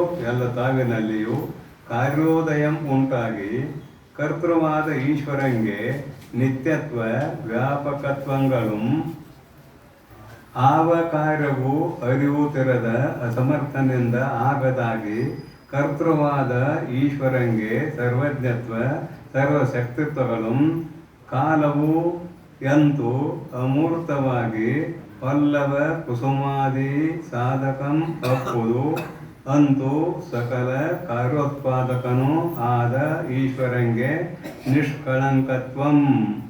ಕಳಂಕತ್ವಮುಂ ಸರ್ವಾತ್ಮರ ಹೃದಯದೊಳು ಅಂತರ್ಯಾಮಿ ಆಗಿಯುಂ ಹೊರಗೆ ಶ್ರುತಿ ಸ್ಮೃತಿ ರೂಪಂ ಆದ ಆಜ್ಞೆಯಿಂದಲೂ ನಿಯಾಮಕಂ ಅಪ್ಪುದು. ಅದರಿಂದ ಬಿಡು ಮುಂದೆ ಅದನ್ನು ಅಪ್ಪುದು ಅಂತ ಇಟ್ಕೊಳ್ಳು. ಇಲ್ಲಿ ಏನಂತಾರೆ ವಿವರಣೆ ಮಾಡ್ತಾರೆ. ಬಳಿಕ ಪರಮಾತ್ಮ ಎಲ್ಲ ಕಾಲದಲ್ಲಿ ಭೂತಕಾಲ, ವರ್ತಮಾನ ಕಾಲ, ಭವಿಷ್ಯತ್ ಕಾಲ, ಆಮೇಲೆ ಬೇಸಿಗೆ ಕಾಲ, ಮಳೆಗಾಲ, ಚಳಿಗಾಲ, ಈ ಎಲ್ಲ ಸಮಯದಲ್ಲಿ ಎಲ್ಲ ಕಾಲದಲ್ಲಿಯೂ ಎಲ್ಲ ಠಾವಿನಲ್ಲಿಯೂ ತಾವು ಅಂತಿದೆ. ಎಲ್ಲ ತಾವಿನಲ್ಲಿಯೂ ಎಲ್ಲ ಸ್ಥಳಗಳಲ್ಲಿ ಕಾರ್ಯೋದಯಂ ಉಂಟಾಗಿ ಎಲ್ಲ ಕಡೆ ಕಾರ್ಯ ಅಂದ್ರೆ ಎಲ್ಲೆಲ್ಲಿ ಏನೇನು ಹುಟ್ಟಬೇಕು, ಏನೇನು ಆಗ್ಬೇಕು. ದಿನಾಲು 8 ಜನ ಹುಟ್ಟುತ್ತಾರೆ, 2 ಜನ ಸಾಯ್ತಾರೆ. ಪ್ರತಿ ಕ್ಷಣದಲ್ಲಿ ಜೀವಾತ್ಮಗಳು ಹುಡ್ತಿರ್ತಾವೆ. ಬರೀ ಮನುಷ್ಯರ ನಟ ಇಟ್ಕೊಂಡು ನೋಡ್ರಿ ನೀವು. ಪ್ರತಿ ಕ್ಷಣದಲ್ಲಿ ಜೀವಾತ್ಮರು ಹುಡ್ತಾವ. ಜೀವಾತ್ಮರು ಅಂದ್ರೆ ಮಾನವರು ಹುಡ್ತಾರೆ, ಮಾನವರು ಸಾಯ್ತಾರೆ. ಇದು ಬರೀ ಒಂದು ಭಾಗ ಆಯಿತು. ಕೇವಲ ಮಾನವ ಜೀವರಾಶಿಯ ಒಂದು ಭಾಗ ಆಯಿತು. ಇಂಥವು 84 ಲಕ್ಷ ವಿಭಾಗ ಅದಾವೆ, ಒಂದಲ್ಲ ಎರಡಲ್ಲ. ಅವು ಯಾವ ಎಷ್ಟು ಸಾಯ್ತಾವೆ, ಅವು ಎಷ್ಟು ಹುಡ್ತಾವೆ, ಏನು ಮಾಡ್ತಾವೆ, ಅದೆಲ್ಲಕ್ಕೂ ಪರಮಾತ್ಮ ಕಾರಣ ಮಾರಾಯರ. ಎಲ್ಲಕ್ಕೂ ಪರಮಾತ್ಮನ ಕಾರಣ. ತೇನ ವಿನ ತೃಣಮಪಿ ನ ಚಲತಿ. ಪರಮಾತ್ಮನು ಇಲ್ಲದೆ ಹೋದರೆ ಒಂದು ಹುಲ್ಲು ಕಡ್ಡಿಯು ಕೂಡ ಅಲಗಾಡುವುದಿಲ್ಲ. ಅವನ ಆಜ್ಞೆಯ ಮೇರೆಗೆ ಸಾಯಬೇಕು, ಹುಟ್ಟಬೇಕು. ಜನನ ಮರಣದ ಆಗು ಹೋಗಿನಳು ಒಡೆತನವೂ ಇಣುತ್ತಿಲ್ಲವಾಗಿ ಪರಮಾತ್ಮನೇ ನಮ್ಮನ್ನು ಹುಟ್ಟಿಸಾಕು ಸಮರ್ಥ, ನಮ್ಮನ್ನು ಮುಗಿಸಾಕು ಸಮರ್ಥ. ಅದಕ್ಕೆ ಅವನು ರುದ್ರ ಅಂತ ಹೆಸರು ಕೊಟ್ಟಾರ. ಹುಟ್ಟಿಸುವಾಗ ಬ್ರಹ್ಮ ಅಂತ ಹೆಸರು ಕೊಟ್ಟಾರ. ಪಾಲನೆ ಮಾಡುವಾಗ ವಿಷ್ಣು ಅಂತ ಹೆಸರು ಕೊಟ್ಟಾರ. ಒಬ್ಬ ನಿನ್ನ ಕೆಲಸ ಮುಗೀತು. ರೈತ ಏನು ಮಾಡ್ತಾನೋ, ಜೋಳ ಬಿತ್ತಾನೆ, ಅದನ್ನು ಬೆಳೆಸ್ತಾನೆ, ಕಸ ತೆಗಿತಾನೆ, ಗೊಬ್ಬರ ಹಾಕ್ತಾನೆ, ಅಕಸ್ಮಾತ್ ಮಳೆ ಬರ್ತಾರೆ ನೀರು ಬಿಡ್ದ, ಕೊನೆಗೆ ಬೆಳೆ ಬಂತು, ಪಕ್ವಾಯ್ತು, ಮತ್ತೇನು ಮಾಡ್ತಾನೆ? ಸಂಹಾರ ಮಾಡ್ತಾನೆ. ಮತ್ತು ನೀವು ಬ್ರಹ್ಮ ವಿಷ್ಣು ರುದ್ರ, ಬೆಳೆ ಬಿತ್ತೀರಿ ಬ್ರಹ್ಮ, ಬೆಳೆಸ್ತೀರಿ ಜಪ ಮಾಡ್ತೀರಿ ವಿಷ್ಣು, ಕೊನೆಗೆ ಮುಗಿಸೇ ಬಿಡ್ತೀರಿ ಅದನ್ನು. ಮತ್ತು ನೀವು ಮಾಡೋದನ್ನ ಅವನು ಮಾಡೋನು. ನಿಮ್ಮ ಜೋಳ ಭತ್ತ ಗೋಧಿ ಬೆಳೆ, ಅವನು ಸಕಲ ಶರೀರಗಳೇ ಬೆಳೆ, ಸಕಲ ಜೀವರಾಶಿಗಳ ಶರೀರಗಳೇ ಬೆಳೆ. ಅವನೇ ಬೆತ್ತವ, ಅವನೇ ಬರ್ತಾವ, ಅವನೇ ಸಂಹಾರ ಮಾಡವ. ಎಲ್ಲ ಕೊನೆಗೆ ಅವಂದೇ ಕಾರ್ಯೋದಯ.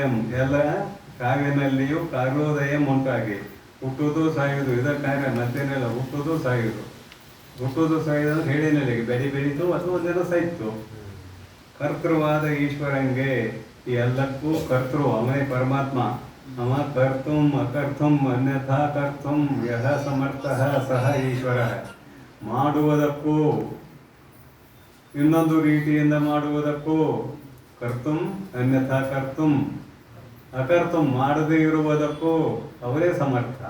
ಅವನು ಬಿಟ್ಟು ಯಾರು ಸಮರ್ಥರು ಅಲ್ಲ ಅಂತಿದ್ರ ಅಭಿಪ್ರಾಯ. ನಿತ್ಯತ್ವ, ಪರಮಾತ್ಮ ನಿತ್ಯನಾಗಿದ್ದಾನೆ. ಎಲ್ಲ ನಿತ್ಯತ್ವ ಅಂದರೆ ಯಾವಾಗಲೂ ಇರುವವನು. ಇದು ಪೂರ್ವದಲ್ಲಿ ಹೇಳಿ ಆಗೈತೆ, 4 ಅಭಾವಗಳು ಅವನಿಗಿಲ್ಲ ಅಂತ. ರಾಗಭಾವ, ಪ್ರಥಮ ಸ್ವಭಾವ ಎಲ್ಲ ಕೇಳಿದಿರಲ್ಲ, ಅವನ್ನ ವಿಚಾರಸಾಗರದಲ್ಲಿ ವಿಸ್ತಾರವಾಗಿ ಬರ್ತಾವೆ.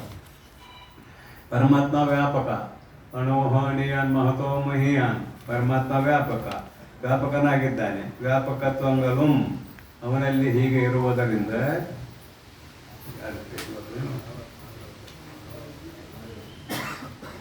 ಆವ ಕಾರ್ಯವು ಯಾವುದೇ ಕಾರ್ಯ ಆಗಲಿ ಅರಿವು ತಿರದ ಅಸಮರ್ಥನಿಂದ ಆಗದು ಆಗಿ ವಿವರಣೆ ಮಾಡಕತ್ತಾರೆ ಪರಮಾತ್ಮಂದ.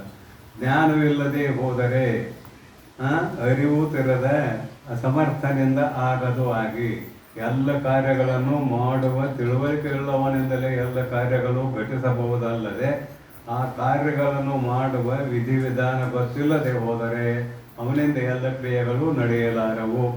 ಈ ಪರಮಾತ್ಮನ ಕ್ರಿಯೆ ಎಷ್ಟು ಸಹಜವಾಗಿ ಕೊಟ್ಟಿದ್ದಾನೋ ಅದರ ನಿಮ್ಮದೇ ಒಂದು ವೃತ್ತಾಂತ. ಶ್ವಾಸೋಚ್ಛ್ವಾಸ, ಶ್ವಾಸೋಚ್ಛ್ವಾಸ ಗಾಳಿ ಹೊರಗೆ ಹೋಗತಿ ಒಳಗೆ ಬರ್ತತಿ. ನಿಮ್ಮ ಪ್ರಯತ್ನ ಏನು ಹೇಳ್ತಾನೆ ಅದ್ರಾಗ? ಯಾರ ಪ್ರಯತ್ನ ಮಾಡಿದ್ರೆ ಯೋಗಾಭ್ಯಾಸ ಮಾಡಕೊಂಡ್ರೆ ಅಲ್ಲಿ ಪ್ರಯತ್ನ. ರೇಚಕ ಕುಂಭಕ ಅಥವಾ ರೇಚಕ ಪೂರಕ ಕುಂಭಕ ಅಲ್ಲಿ ನಿಮ್ಮ ಕರ್ತವ್ಯ. ಇಲ್ಲಿ ಸಹಜವಾಗಿ ಗಾಳಿ ಹೊರಗೆ ಹೋಗತಿ ಒಳಗೆ ಬರ್ತತಲ್ಲ, ಏನು ಪ್ರಯತ್ನ ನಿಮ್ಮದು? ಗಾಳಿ ಒಳಗೆ ಹೋಗಿ ಹೊರಗೆ ಬರೋ ಮಾಡಿದವ್ರು ಯಾರು? ಯಾರು ಮಾಡಿದ್ದಾರೆ? ಒಳಗ ಅವನ ಅದಾನ, ಅಂತರ್ಯಾಮಿ ಒಳಗ ಅವನ ಅದಾನ. ಯಾವನು ಭೂಮಿಯಲ್ಲಿ ಇದ್ದಾನೆಯೋ, ಭೂಮಿಯು ಯಾವನನ್ನು ತಿಳಿದಿಲ್ಲವೋ, ಭೂಮಿಯು ಯಾವನಿಗೆ ಶರೀರವಾಗಿದೆಯೋ, ಯಾವನು ಭೂಮಿಯಲ್ಲಿ ಇದ್ದುಕೊಂಡು ಆ ಭೂಮಿಯನ್ನು ನಿಯಮನ ಮಾಡುತ್ತಿದ್ದಾನೆಯೋ ಅವನೇ ಅಂತರ್ಯಾಮಿ. ನೀನು ಹೇಳಿದ್ದೆಲ್ಲ ಹಿಂಗೆ ತಿರುಗ್ತದ ಭೂಮಿ ಅಂತ, ಅದನ್ನು ತಿರ್ಗಸಾವ ಯಾರು? ಇದರಾಗ ಗುರುತ್ವ ಆಕರ್ಷಣ ಶಕ್ತಿ ಅಂತ ಕೊಟ್ಟಿದ್ದಾನೆ ಪರಮಾತ್ಮ. ಗುರುತ್ವ ಆಕರ್ಷಣ ಶಕ್ತಿ. ಮತ್ತು ಇವೆಲ್ಲ ಹೆಂಗೆ ಅಂಟು ಹಚ್ಚಿದ್ವಿ ನೀವಕ್ಕ? ಮತ್ತು ಇವೆಲ್ಲ ಹೆಂಗೆ ನಿಲ್ತಾವೆ? ಈ ಮನೆಗಳು ಹೆಂಗೆ ನಿಲ್ತಾವೆ? ಗುರುತ್ವ ಆಕರ್ಷಣ ಶಕ್ತಿಯಿಂದ ನಿಲ್ತಾವೆ. ನಮ್ಮ ಸೂತ ನಾವು ತಿರುಗ್ತಿರ್ತೇವೆ. ತಿರುಗ್ತಾ ಇರುವಾಗ ಆ ಗೋಳಗಳಲ್ಲಿ ಅಡ್ಡ ಭಾಗದಾಗ ಬಂದಿದ್ದೇವೋ ಎಲ್ಲಿ ಬಂದಿದ್ದೇವೋ ಅದು ನಮಗೆ ಗೊತ್ತಿಲ್ಲ. ಅದ್ರ ಮೇಲೆ ನಿಂತವ್ರ ಮೇಲೆ ಕಾಣ್ತೇವೆ ನಾವು. ಇದು ಗುರುತ್ವ ಆಕರ್ಷಣ ಶಕ್ತಿಯಿಂದ ಹಿಡ್ಕೊಳ್ತದೆ. ಇರುವಂತ ಗಾಡಿ ಇರ್ತದೆ ನೋಡಿ, ಏರ್ತದೆ ನೋಡಿ. ಇರಿವಿ ಸಣ್ಣ ಇರಿವಿ ಗೋಡಿ ಏರ್ತಿರ್ತದೆ. ಅಲ್ಲಿ ಗುರುತ್ವ ಆಕರ್ಷಣ ಶಕ್ತಿ ಐತಿ, ಅದು ಹಿಡ್ಕೊತದೆ. ನಮ್ಗೆ ಇದ್ರ ಜಾರಿ ಬೀಳ್ತಿರ್ತದ ಇರುವಿ. ಅಲ್ಲಿ ಗುರುತ್ವ ಆಕರ್ಷಣ ಶಕ್ತಿ ಇದೆ. ಇರುವಿಯನ್ನು ಹಿಡಿದುಕೊಳ್ಳುವಷ್ಟು ಗುರುತ್ವ ಆಕರ್ಷಣ ಶಕ್ತಿ ಅದಕ್ಕಿದೆ. ಇಡೀ ಬ್ರಹ್ಮಾಂಡಕ್ಕೆ ಇವೆಲ್ಲವುಗಳನ್ನು ತಡ್ಕೋಬೇಕಲ್ಲ. ನಾವು ಅಲ್ಲಿದ್ದ ಕಡೆ ಇಲ್ಲಿದ್ದ ಕಡೆ ತಂದು ಇಲ್ಲಿ ಗುಡ್ಡಿ ಹಾಕಿ ಮನೆ ಮಾಡಿದೀವಿ. ತಡ್ಕೋಬೇಕಲ್ಲ, ಬೀಳದಂಗೆ ಹಿಡ್ಕೋಬೇಕಲ್ಲ. ಅಂದ್ರೆ ಅದು ಗುರುತ್ವ ಆಕರ್ಷಣ ಶಕ್ತಿಯಿಂದ ನಿಂತಿದೆ ಅಂತಿದ್ರ ಅಭಿಪ್ರಾಯ. ಅದನ್ನು ಮಾಡಿದವರು ಯಾರು? ಅವನೇ ಭೂಮಿಯಲ್ಲಿ ಇದ್ದುಕೊಂಡು ಭೂಮಿಯನ್ನು ನಿಯಮನ ಮಾಡುತ್ತಿದ್ದಾನೆ. ಇದರಂತೆ 5 ಭೂತಗಳಲ್ಲಿ ಅವನೇ ಇದ್ದುಕೊಂಡು 5 ಭೂತಗಳನ್ನು ನಿಯಮನ ಮಾಡುತ್ತಿದ್ದಾನೆ. 5 ಭೂತ ಗೊತ್ತಿದಾವಲ್ಲ: ಭೂಮಿ, ನೀರು, ಬೆಂಕಿ, ಗಾಳಿ, ಆಕಾಶ. ಏನು ಅವನೇ ಈ ಶರೀರದ ಎಲ್ಲ ಇಂದ್ರಿಯಗಳಲ್ಲಿ ಇದ್ದುಕೊಂಡು ಇಂದ್ರಿಯಗಳ ವ್ಯವಹಾರವನ್ನು ಮಾಡುತ್ತಿದ್ದಾನೆ. ಮನಬುದ್ಧಿಯಾದಿಗಳಲ್ಲಿ ಇದ್ದುಕೊಂಡು ಆ ಮನಬುದ್ಧಿಯಾದಿಗಳ ವ್ಯವಹಾರವನ್ನು ಅವನೇ ಮಾಡುತ್ತಿದ್ದಾನೆ ಅಂತ ಉಪನಿಷತ್ತಿನಲ್ಲಿ ಇದರ ವಿಷಯವನ್ನು ಬಹಳಷ್ಟು ವಿಸ್ತಾರವಾಗಿ ಬರೆದಿದ್ದಾರೆ. ಇಲ್ಲಿ ಪರಮಾತ್ಮನೇ ಎಲ್ಲವನ್ನು ಮಾಡುವವನು ಅಂತ ಇಲ್ಲಿ ಬರೆದಿದ್ದಾರೆ. ಆವ ಕಾರ್ಯವು ಅರಿವು ತೆರೆದ ಅಸಮರ್ಥನೆಯಿಂದ ಆಗದವಾಗಿ ಕರ್ತೃವಾದ ಈಶ್ವರಂಗೆ, ಕರ್ತೃವಾಗಿರುವಂತಹ ಪರಮಾತ್ಮನಿಗೆ ಸರ್ವಜ್ಞತ್ವ, ಎಲ್ಲವನ್ನು ತಿಳಿಯುವಂತಹ ತಾಕತ್ತಿದೆ. ಅಂದ್ರೆ ಇಡೀ ಬ್ರಹ್ಮಾಂಡದಲ್ಲಿ ಏನೇನು ನಡೀತದಲ್ಲ ಎಲ್ಲವನ್ನು ತಿಳಿತಾನೆ. ಎಲ್ಲವನ್ನು ತಿಳಿಬೇಕಾದ್ರೆ ವ್ಯಾಪಕನಾಗಿದ್ದಾನೆ. ಎಲ್ಲರ ಶರೀರದಲ್ಲಿ ಏನಾಗ್ಯಾನು ಅಂದ್ರೆ ಉಪನಿಷತ್ ಹೇಳ್ತದ, ಕಣ್ಣಿಗೆ ಕಣ್ಣಾಗ್ಯಾನ, ಮನಸ್ಸಿಗೆ ಮನಸ್ಸಾಗ್ಯಾನ, ಬುದ್ಧಿಗೆ ಬುದ್ಧಿ ಆಗ್ಯಾನ, ಕಿವಿಗೆ ಕಿವಿ ಆಗ್ಯಾನ. ಹೀಗಾಗಿ ನನ್ನ ಒಳಗೆ ಇದ್ದಾನೆ. ಇದರ ಅಭಿಪ್ರಾಯ ಏನಂದ್ರೆ ಎಲ್ಲದರ ಹೊರಗೆ ತುಂಬಿದ್ದಾನೆ ಅಂತ ಇದರ ಅಭಿಪ್ರಾಯ. ಹೀಗಾಗಿ ಇಡೀ ಜಗತ್ತು ಎಷ್ಟೋ ದೊಡ್ಡದಿರಲಿ, 14 ಲೋಕರ ಇರಲಿ, ಏನು ಹೇಳ್ತಿದ್ರು ಬೇಕಾದ್ರೆ 20 ಲೋಕರ ಇರಲಿ, ಅವಾಗೇನು ಸಂಬಂಧ ಇಲ್ಲ, ಅವನು ಎಲ್ಲ ಕಡೆ ಇದ್ದಾವನ. ಹೀಗಾಗಿ ಎಲ್ಲವನ್ನು ತಿಳಿಯುವ ಸಾಮರ್ಥ್ಯ ಅವನಿಗೆ ಇದೆ, ಅಲ್ಲದೆ ಬೇರೆ ಯಾರಿಗೂ ಇಲ್ಲ. ಕರ್ತೃವಾದ ಈಶ್ವರಂಗೆ ಸರ್ವಜ್ಞತ್ವ, ಎಲ್ಲವನ್ನು ತಿಳಿಯುವ ಸಾಮರ್ಥ್ಯ. ಸರ್ವ ಶಕ್ತಿತ್ವಗಳು, ಅವನಲ್ಲಿ ಎಲ್ಲ ಶಕ್ತಿ ಇದೆ, ಪರಮಾತ್ಮನಲ್ಲಿ ಎಲ್ಲ ಶಕ್ತಿ. ಕಾಲವು ಎಂತೂ ಅಮೂರ್ತವಾಗಿ, ಈಗ ಬೆಳಿಗಾಲದಾಗ ಒಂಥರ ಬೆಳಿ, ಅಲ್ಲ ಬೇಸಿಗೆಯಲ್ಲಿ ಒಂಥರ ಬೆಳಿ, ಮಳೆಗಾಲದಾಗ ಒಂಥರ ಬೆಳಿ, ಚಳಿಗಾಲದಾಗ ಒಂಥರ ಬೆಳಿ. ಆಯಾಯ ಸಮಯಕ್ಕೆ ಹೇಗೆ ಬೆಳೆಗಳು ಭಿನ್ನ ಭಿನ್ನವಾಗಿ ಉಂಟಾಗುತ್ತವೆಯೋ ಹಾಗೆ ಇದು ಹಳೆ ಕಾಲದ ಕತೆ. 4 ತಿಂಗಳ ಮಳೆಗಾಲ, 4 ತಿಂಗಳ ಚಳಿಗಾಲ, 4 ತಿಂಗಳ ಬೇಸಿಗೆಗಾಲ ಅಂತಿತ್ತು. ಈಗ ಯಾವ 4 ತಿಂಗಳು ಏನೋ ಗೊತ್ತಿಲ್ಲ. ಮಳೆ ಬರೋ ಕಾಲದಾಗ ಮಳೆ ಇಲ್ಲ, ಚಳಿ ಇರೋ ಕಾಲದಾಗ ಚಳಿ ಇಲ್ಲ, ಬಿಸಿಲು ಇರೋ ಕಾಲದಾಗ ಬಿಸಿಲು ಇಲ್ಲ. ನನಗೆ ತಿಳಿದಾಗ ನಡೆದ ಪ್ರಕೃತಿ. ಯಾಕೆ ಹಿಂಗಾಗೈತೆ ಅಂದ್ರೆ ನಾವು ಮಾಡಿದ್ದೀವಿ ಅದನ್ನು. ಅರಣ್ಯ ಭೂಮಿ ಕಮ್ಮಿ ಮಾಡಿದ್ದೀವಿ. ನಮ್ಮ ಭಾರತ ದೇಶದ ಭೂಮಿ ಎಷ್ಟಿದೆಯೋ ಅದರ 3ನೇ 1 ಭಾಗ ಅರಣ್ಯ ಇರಬೇಕು. ನಿಯಮ ಎಲ್ಲ ಮುಂದಕ್ಕೆ ಚಾತೋದ, ಎಲ್ಲ ಅಕ್ವೈರ್ ಮಾಡೋದ. ಜನಸಂಖ್ಯೆ ಹೆಚ್ಚಾಗೈತಿ, ಅರಣ್ಯ ಕಡಿಮೆ ಆಗೈತಿ. ಆಯ್ತು, ಅದು ಹೋಯ್ತು. ಬೋರ್ ಕೊರ್ದೀವಿ, ಹಾಳು ಮಾಡಿದೀವಿ, 1000 ಫುಟ್ ಕೆಳಗೆ ವಾದೀವಿ, ಭೂಮಿ ಶುಷ್ಕ ಮಾಡಿದೀವಿ. ಹೀಗೆ ಪ್ರಕೃತಿಯ ಮೇಲೆ ದಬ್ಬಾಳಿಕೆ ವಾದ ಹೆಚ್ಚಾಗೈತೆ ನಮ್ಮ ಮಾನವರಿಂದ. ಅದಕ್ಕಾಗಿ ಇದು ವೈಷಮ್ಯ. 4 ತಿಂಗಳದಾಗ ಹಂಗೆತ್ತು ಹಿಂಗೆತ್ತು ಅಂತ ಮೊದಲು ಮಾತಾಡ್ತಿದ್ದೀವಲ್ಲ. 4 ತಿಂಗಳ ಮಳೆಗಾಲ, ಚಳಿಗಾಲ, ಬೇಸಿಗೆಗಾಲ, 4 ತಿಂಗಳು ಒಂದು ವರ್ಷದಾಗ. ಈಗ ಯಾವಾಗ ಬೇಸಿಗೋ ಯಾವಾಗ ಚಳಿಗಾಲೋ ಏನು ಒಂದು ಗೊತ್ತಾಗೋದಿಲ್ಲ. ಬೆಳೆ ಅಂತೂ ಹೈಬ್ರಿಡ್ ಬೆಳೆ ಮಾಡಿಟ್ರು, ಯಾವಾಗ ಬೇಕಾದಾಗ ಹಣ್ಣು ಹಾಕೋ. ಯಾವಾಗ ಬೇಕಾದಾಗ ಮೊದಲ ಕಾಲಕ್ಕೆ ಅನುಗುಣವಾಗಿ ಹಣ್ಣು ಹಾಕ್ತಿತ್ತು. ಭಾರತ ಹುಣ್ಣಿಮೆಗೆಲ್ಲ ಮಾವಿನ ಗಿಡ ಮಿಡಿ ಬಿಡ್ತಿದ್ವು. ಭಾರತ ಹುಣ್ಣಿಮೆಗೆ, ಹೋಳಿ ಹುಣ್ಣಿಮೆಗೆ ಅಂದ್ರೆ ಹೋಳಗಾಯಿ ಆಗ್ತಿದ್ವು. ಆಮೇಲೆ ಮುಂದೆ ಕಾಯಿಯಾಗಿ ಪಕ್ವಾಗಿ ಹಣ್ಣು ಆಗ್ಬೇಕಂದ್ರೆ ಮುಂದೆ ಹೆಚ್ಚು ಕಡಿಮೆ ಯುಗಾದಿ ಎಡಬಲ ಆಗ್ತಿರ್ತದೆ. ಎಲ್ಲ ಬೇಡ ಬಸವ ಜಯಂತಿ ಎಡಬಲ ಹಣ್ಣು ಹಂಪಲ ಬರ್ತಿದ್ರು. ಇದು ಬೇಕಾದಾಗ ಹಣ್ಣು ಸಿಗ್ತಾವೆ. ಇದು ಪ್ರಕೃತಿಯ ವೈಷಮ್ಯ. ಹೆಚ್ಚು ಕಡಿಮೆ ನಾವು ಮಾಡಿದ್ದೀವಿ. ನಾವು ಮಾಡಿದ ಅಪರಾಧದಿಂದಲೇ ಇಂದ ರೈತರಿಗೆ ಹೆಣ್ಣು ಕೊಡುವಲ್ಲ. ನೌಕರಿ ಇದ್ರೆ ಹೆಣ್ಣು ಕೊಡ್ತಾರೆ. ಏನು ಮಣ್ಣು ತಿಂತಾವ ಏನೋ ಗೊತ್ತಿಲ್ಲ, ನೌಕರಿ ಮಾಡು ಏನು ನೋಟ್ ಕಟ್ಕೊಂಡು ತಿಂತಾವ. ರೈತರ ಮಕ್ಕಳಿಗೆ ಹೆಣ್ಣು ಸಿಗುವಲ್ಲು. ಒಂದಿಟ್ಟು ನೌಕರಿ ಇದ್ರೆ ಪಾಡಂತಾವಂತ. ಅಲ್ಲ, ನೀನು 100 ಎಕರೆ ತೊಗೊಂಡು ಏನು ಮಾಡೋದು? ಒಂದಿಟ್ಟು ನೌಕರಿ ಇದ್ರೆ ಪಾಡಂತಾವಂತ. ಎಲ್ಲಿಗೆ ಬಂದಿದ್ದೀವಿ, ಏನಾಗಿದೆ ಅನ್ನೋದನ್ನು ವಿಚಾರ ಮಾಡ್ರಿ. ಎಲ್ಲರೂ ಪ್ಯಾಕೆಟ್ ಹಾಲು ಕುಡಿಯೋದು. ಎಲ್ಲರೂ ಪ್ಯಾಕೆಟ್ ಹಾಲನ್ನು ಕುಡಿತಾರೆ, ಪ್ಯಾಕೆಟ್ ಹಾಲನ್ನು ಕುಡಿಯೋದು. ಮತ್ತೆ 2 ಕುಡಿಯೋವಾಗ ಬಿಡ್ಬೇಕು. ಹೊರಗೆ ಹೋಯ್ತು ಅಂದ್ರೆ ಪಾಲ ಹೋಗ್ತೈತೆ. ಹಂಗೆ ಅದು ಹನುಮಂತನ ಬಾಲಿದ್ ನಂಗೆ ಮತ್ತೊಂದು ನೆನಪು ಬರ್ತೈತೆ, ಮತ್ತೊಂದು ತೋರಿಸೋದು. ಅದಕ್ಕೆ ಹೊರಗೆ ಹೋಗೋದು ಬೇಡ, ಇಷ್ಟು ಸಾಕು. ಕಾಲ ಆಯಾಯ ಸಮಯಕ್ಕೆ ಆಯಾಯ ಬೆಳೆ ಕೊಡ್ತೈತೆ ನಮಗೆ ಮೊದಲ. ಅದು ಅಮೂರ್ತವಾಗಿ, ಯಾವುದು ಕಾಲ ಅಂದ್ರೆ ಸಮಯ. ಕಾಲ ಅಂದ್ರೆ ಮತ್ತೆ ನಡ್ಪ ಮಾಡಬೇಡ್ರಿ, ಸಮಯ ಅಮೂರ್ತವಾಗಿ. ಅಮೂರ್ತ ಅಂದ್ರೆ ನಮ್ಮ ಕಣ್ಣಿಗೆ ಕಾಣೋದಿಲ್ಲ. ಅಮೂರ್ತ ಅಂದ್ರೆ ಅದು ಮೂರ್ತಿ ಅಲ್ಲ. ಸಮಯ ಮೂರ್ತಿ ಅಲ್ಲ. ಹೇಳ್ತೀರಿ ಇಷ್ಟು ಗಂಟೆ ಆಯ್ತಂತ, ಯಾವುದೋ ಒಂದು ಮಷಿನ್ ನೋಡಿ ಹೇಳ್ತೀರಿ. ಇಷ್ಟು ಗಂಟೆ ಅಂದಾಜ ಸೂರ್ಯ ನೋಡಿ ಇಷ್ಟು ಗಂಟೆ ಆಗಿರ್ಬೋದು ಅಂತ ಹೇಳ್ತೀರಿ. ಹಂಗೆ ಕಣ್ಣು ಮುಚ್ಕೊಂಡು ಹೇಳ್ತೀರೇನ? ಇಲ್ಲ. ಅಂದ್ರೆ ಅದು ಅಮೂರ್ತ. ಅಮೂರ್ತವಾಗಿರುವ ಕಾಲ ಏನಿದೆ ಅಂತ ಕೇಳಿದ್ರೆ, ಯಾವ ಸಮಯದಲ್ಲಿ ಗಿಡ ಚಿಗುರಬೇಕು, ಯಾವ ಸಮಯದಲ್ಲಿ ಗಿಡ ಹೂವು ಬಿಡಬೇಕು, ಆ ಹೂ ಬಿಟ್ಟಂದ್ರೆ ಮುಂದೆ ತನ್ನಷ್ಟಕ್ಕೆ ತಾನು ಅದು ಕಾಯಿ ಮಿಡಿ ಕಾಯಿ ಹಾಕೊಂತ ಹೋಗ್ತದೆ. ಅದು ಪರಮಾತ್ಮನ ಕರ್ತವ್ಯ. ಕಾಲವು ಹೇಗೆ ಅಮೂರ್ತ ದೃಷ್ಟಾಂತ ಕೊಟ್ಟಿದ್ದಾರೆ ಇಲ್ಲಿ. ಕಾಲವು ಸಮಯವು ಹೇಗೆ ಕಣ್ಣಿಗೆ ಕಾಣದೇ ಇದ್ದರೂ ಕೂಡ ಆಯಾಯ ಪದಾರ್ಥಗಳು ಯಾವ್ಯಾವ ಸಮಯಕ್ಕೆ ಏನೇನು ಬೆಳಿಬೇಕು ಏನೇನು ಆಗಬೇಕು ಅನ್ನೋದನ್ನು ಮಾಡ್ತದೆ ಸಮಯ. ಕುಸುಮಾದಿ ಅದ್ರ ಜೊತೆಗೆ ಪಲ್ಲವ ಕುಸುಮಾದಿ. ಕುಸುಮ ಅಂದ್ರೆ ಹೂವು, ಮೊದಲ ಮಗ್ಗಿ. ಚಿಗುರೆಲೆ ಪಲ್ಲವ ಅಂತ ಕರಿತೇವೆ. ಆಮೇಲೆ ಹೂವು ಅಂತ ಕರಿತೇವೆ, ಮಗ್ಗಿ ಹೂವು. ಸಾಧಕಂ ಅಪ್ಪುದು. ಈ ಸಮಯವು ಹೇಗೆ ಎಲ್ಲ ಕಡೆಗೆ ಆಯಾಯ ಸಮಯದಲ್ಲಿ ಆಯಾಯ ರೀತಿಯ ಬೆಳೆಗಳು ಉಂಟಾಗುವುದಕ್ಕೆ ಕಾರಣವಾಗಿದೆಯೋ, ಕಣ್ಣಿಗೆ ಕಾಣುವುದಿಲ್ಲ ಸಮಯ, ಅದರಂತೆ ಅಂತೂ ಸಕಲ ಕಾರ್ಯೋತ್ಪಾದಕನಾದ ಈಶ್ವರಂಗೆ, ಸಕಲ ಕಾರ್ಯಗಳನ್ನು ಉಂಟು ಮಾಡುವಂತಹ ಈಶ್ವರನಿಗೆ ನಿಷ್ಕಳಂಕತ್ವಮಂ. ಇಲ್ಲಿ ಏನು ದೃಷ್ಟಾಂತ ಕೊಟ್ಟಿದ್ದಾರೆ ಅಂದ್ರೆ, ಕಾಲ ಸಮಯ ಆಯಾಯ ಸಮಯಕ್ಕೆ ಯಾವ್ಯಾವ ಬೆಳೆ ಬರಬೇಕು ಏನೇನು ಆಗಬೇಕು ಇಲ್ಲೇ ಇಟ್ಕೊಂಡ್ರಲ್ಲ. ಬೆಳಿಗ್ಗೆ ಘಟ ಮಾಡ್ಕೊಂಡಿರ್ತೇವೆ, ಸಾಯಂಕಾಲ ಹೊರದಾಗ ಬೆಳೆದಿರ್ತದೆ. ಯಾರು ಬೆಳೆಸಿರ ಅದನ್ನ? ಯಾರು ಬೆಳೆಸಿ? ಪರಮಾತ್ಮನ ಬೆಳೆಸ್ತಾ. ಅವ್ನು ಕಣ್ಣಿಗೆ ಕಾಣ್ತಾನೇನಂದ್ರೆ, ಸಮಯವು ಹೇಗೆ ಕಣ್ಣಿಗೆ ಕಾಣುವುದಿಲ್ಲ ಹಾಗೆ ಪರಮಾತ್ಮನು ಕಣ್ಣಿಗೆ ಕಾಣುವುದಿಲ್ಲ. ನಿಷ್ಕಳಂಕತ್ವಮಂ. ಅವನು ಏನೋ ಕರ್ತವ್ಯ ಮಾಡಿದರೂ ಕೂಡ ಅವನಿಗೆ ಸಂಬಂಧ ಇಲ್ಲ. ಸಮಯಕ್ಕೇನೋ ಸಂಬಂಧತೆನೆ? ಸಮಯಕ್ಕೇನೋ ಸಂಬಂಧ ಇಲ್ಲ. ಹಾಗೆ ಪರಮಾತ್ಮನಿಗೂ ಸಂಬಂಧ ಇಲ್ಲ. ಸರ್ವಾತ್ಮರ ಹೃದಯದಳು ಅಂತರ್ಯಾಮಿಯಾಗಿಯೂ, ಎಲ್ಲರ ಹೃದಯದಲ್ಲಿ ಅಂತರ್ಯಾಮಿಯಾಗಿಯೂ, ಪರಮಾತ್ಮನು ಅಂತರ್ಯಾಮಿಯಾಗಿದ್ದಾನೆ ಅಂದರೆ ಎಲ್ಲರ ಹೃದಯದ ಒಳಗೆ ತುಂಬಿಕೊಂಡಿದ್ದಾನೆ. ಹೊರಗೆ ಶ್ರುತಿ ಸ್ಮೃತಿ ರೂಪವಾದ ಆಜ್ಞೆಯಿಂದಲೂ ಅವನ ಏನು ಮಾಡ್ತಾನಂದ್ರೆ, ಅವನ ಶ್ವಾಸೋಚ್ಛ್ವಾಸ ರೂಪದಿಂದ 4 ವೇದಗಳನ್ನು ಹೊರಗೆ ಬಿಟ್ಟಾನ ಪರಮಾತ್ಮ. ಆ 4 ವೇದಗಳನ್ನು ಆಶ್ರಯವಾಗಿಟ್ಟುಕೊಂಡೇ ಸಕಲ ಶಾಸ್ತ್ರಗಳು ತಯಾರಾಗ್ಯಾವ.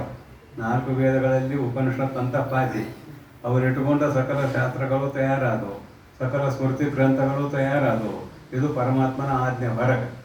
ಒಳಗೆ ಇದ್ಕೊಂಡು ಹೇಳಿದ್ನೆಲ್ಲ ಇದ್ರಾಗ ಏನೇನು ಆಗ್ಬೇಕಂತ ಅದನ್ನೆಲ್ಲ ಒಳಗೆ ಇದ್ಕೊಂಡು ಮಾಡ್ತಿರ್ತಾನೆ. ಈಗಂತೂ ಹುಡುಗರು ಕೂದಲ ಹುಟ್ಟುತ್ತಲೇ ಬೆಳಗ್ಗೆ ಬರಕತ್ತಾವ. ಮೊದಲು 60 ವರ್ಷ ಆದ್ಮೇಲೆ ಬೆಳಿಬೇಕಿದ್ದು ಕೂದಲ ಮೊದಲ. ಆಮೇಲೆ ಬದಲಾಗ್ತಾ 40 ವರ್ಷಕ್ಕೆ ಬೆಳೆಯುವಾಗ ಚಾಲು ಆದವು. ಈಗ 20-25 ವರ್ಷದ ಹುಡುಗರು ಬಿಳಿ ಕೂದಲ ಘಾಟ್ ಬೆಳಗ್ಗೆ ಹಾಕಾವ, ಇಲ್ಲಿ ಬೆಳಗ್ಗೆ ಹಾಕಾವ, ಅದಕ್ಕೆ ಬಣ್ಣ ಹತ್ತವ್ರು ತಯಾರಾದ್ರು. ಅವ್ರದ್ದೊಂದು ವ್ಯಾಪಾರ ತಯಾರಾಯ್ತು. ಮೊದಲು ಯಾರು ಬಣ್ಣ ಹಚ್ತಿದ್ರೆ ಬಣ್ಣ ಗೊತ್ತಿರಾಕಿ ಇದೆಲ್ಲರೂ ತಲೆಗೆ ಬಣ್ಣ ಹಸಕತ್ತಾರ. ಅದು ಕೂದಲು ಕಾರ್ಕಾರ ವಯಸ್ಸು ಕೊಡ್ಬೇಕೇನೆ ಬರುವುದಿಲ್ಲ. ಆದರೂ ಎಂಥ ಭ್ರಾಂತಿ ನೋಡ್ರಿ. ಆಗದ ಹಣ್ಣಾದ ಮುದುಕರು ಕೊಡ್ತಾ ಎಲ್ಲ ತಲೆಗನ ಕೂದಲ ಕಾರ್ಗ ಕಾಣುವಂಗೆ ಮಾಡ್ತಾವ.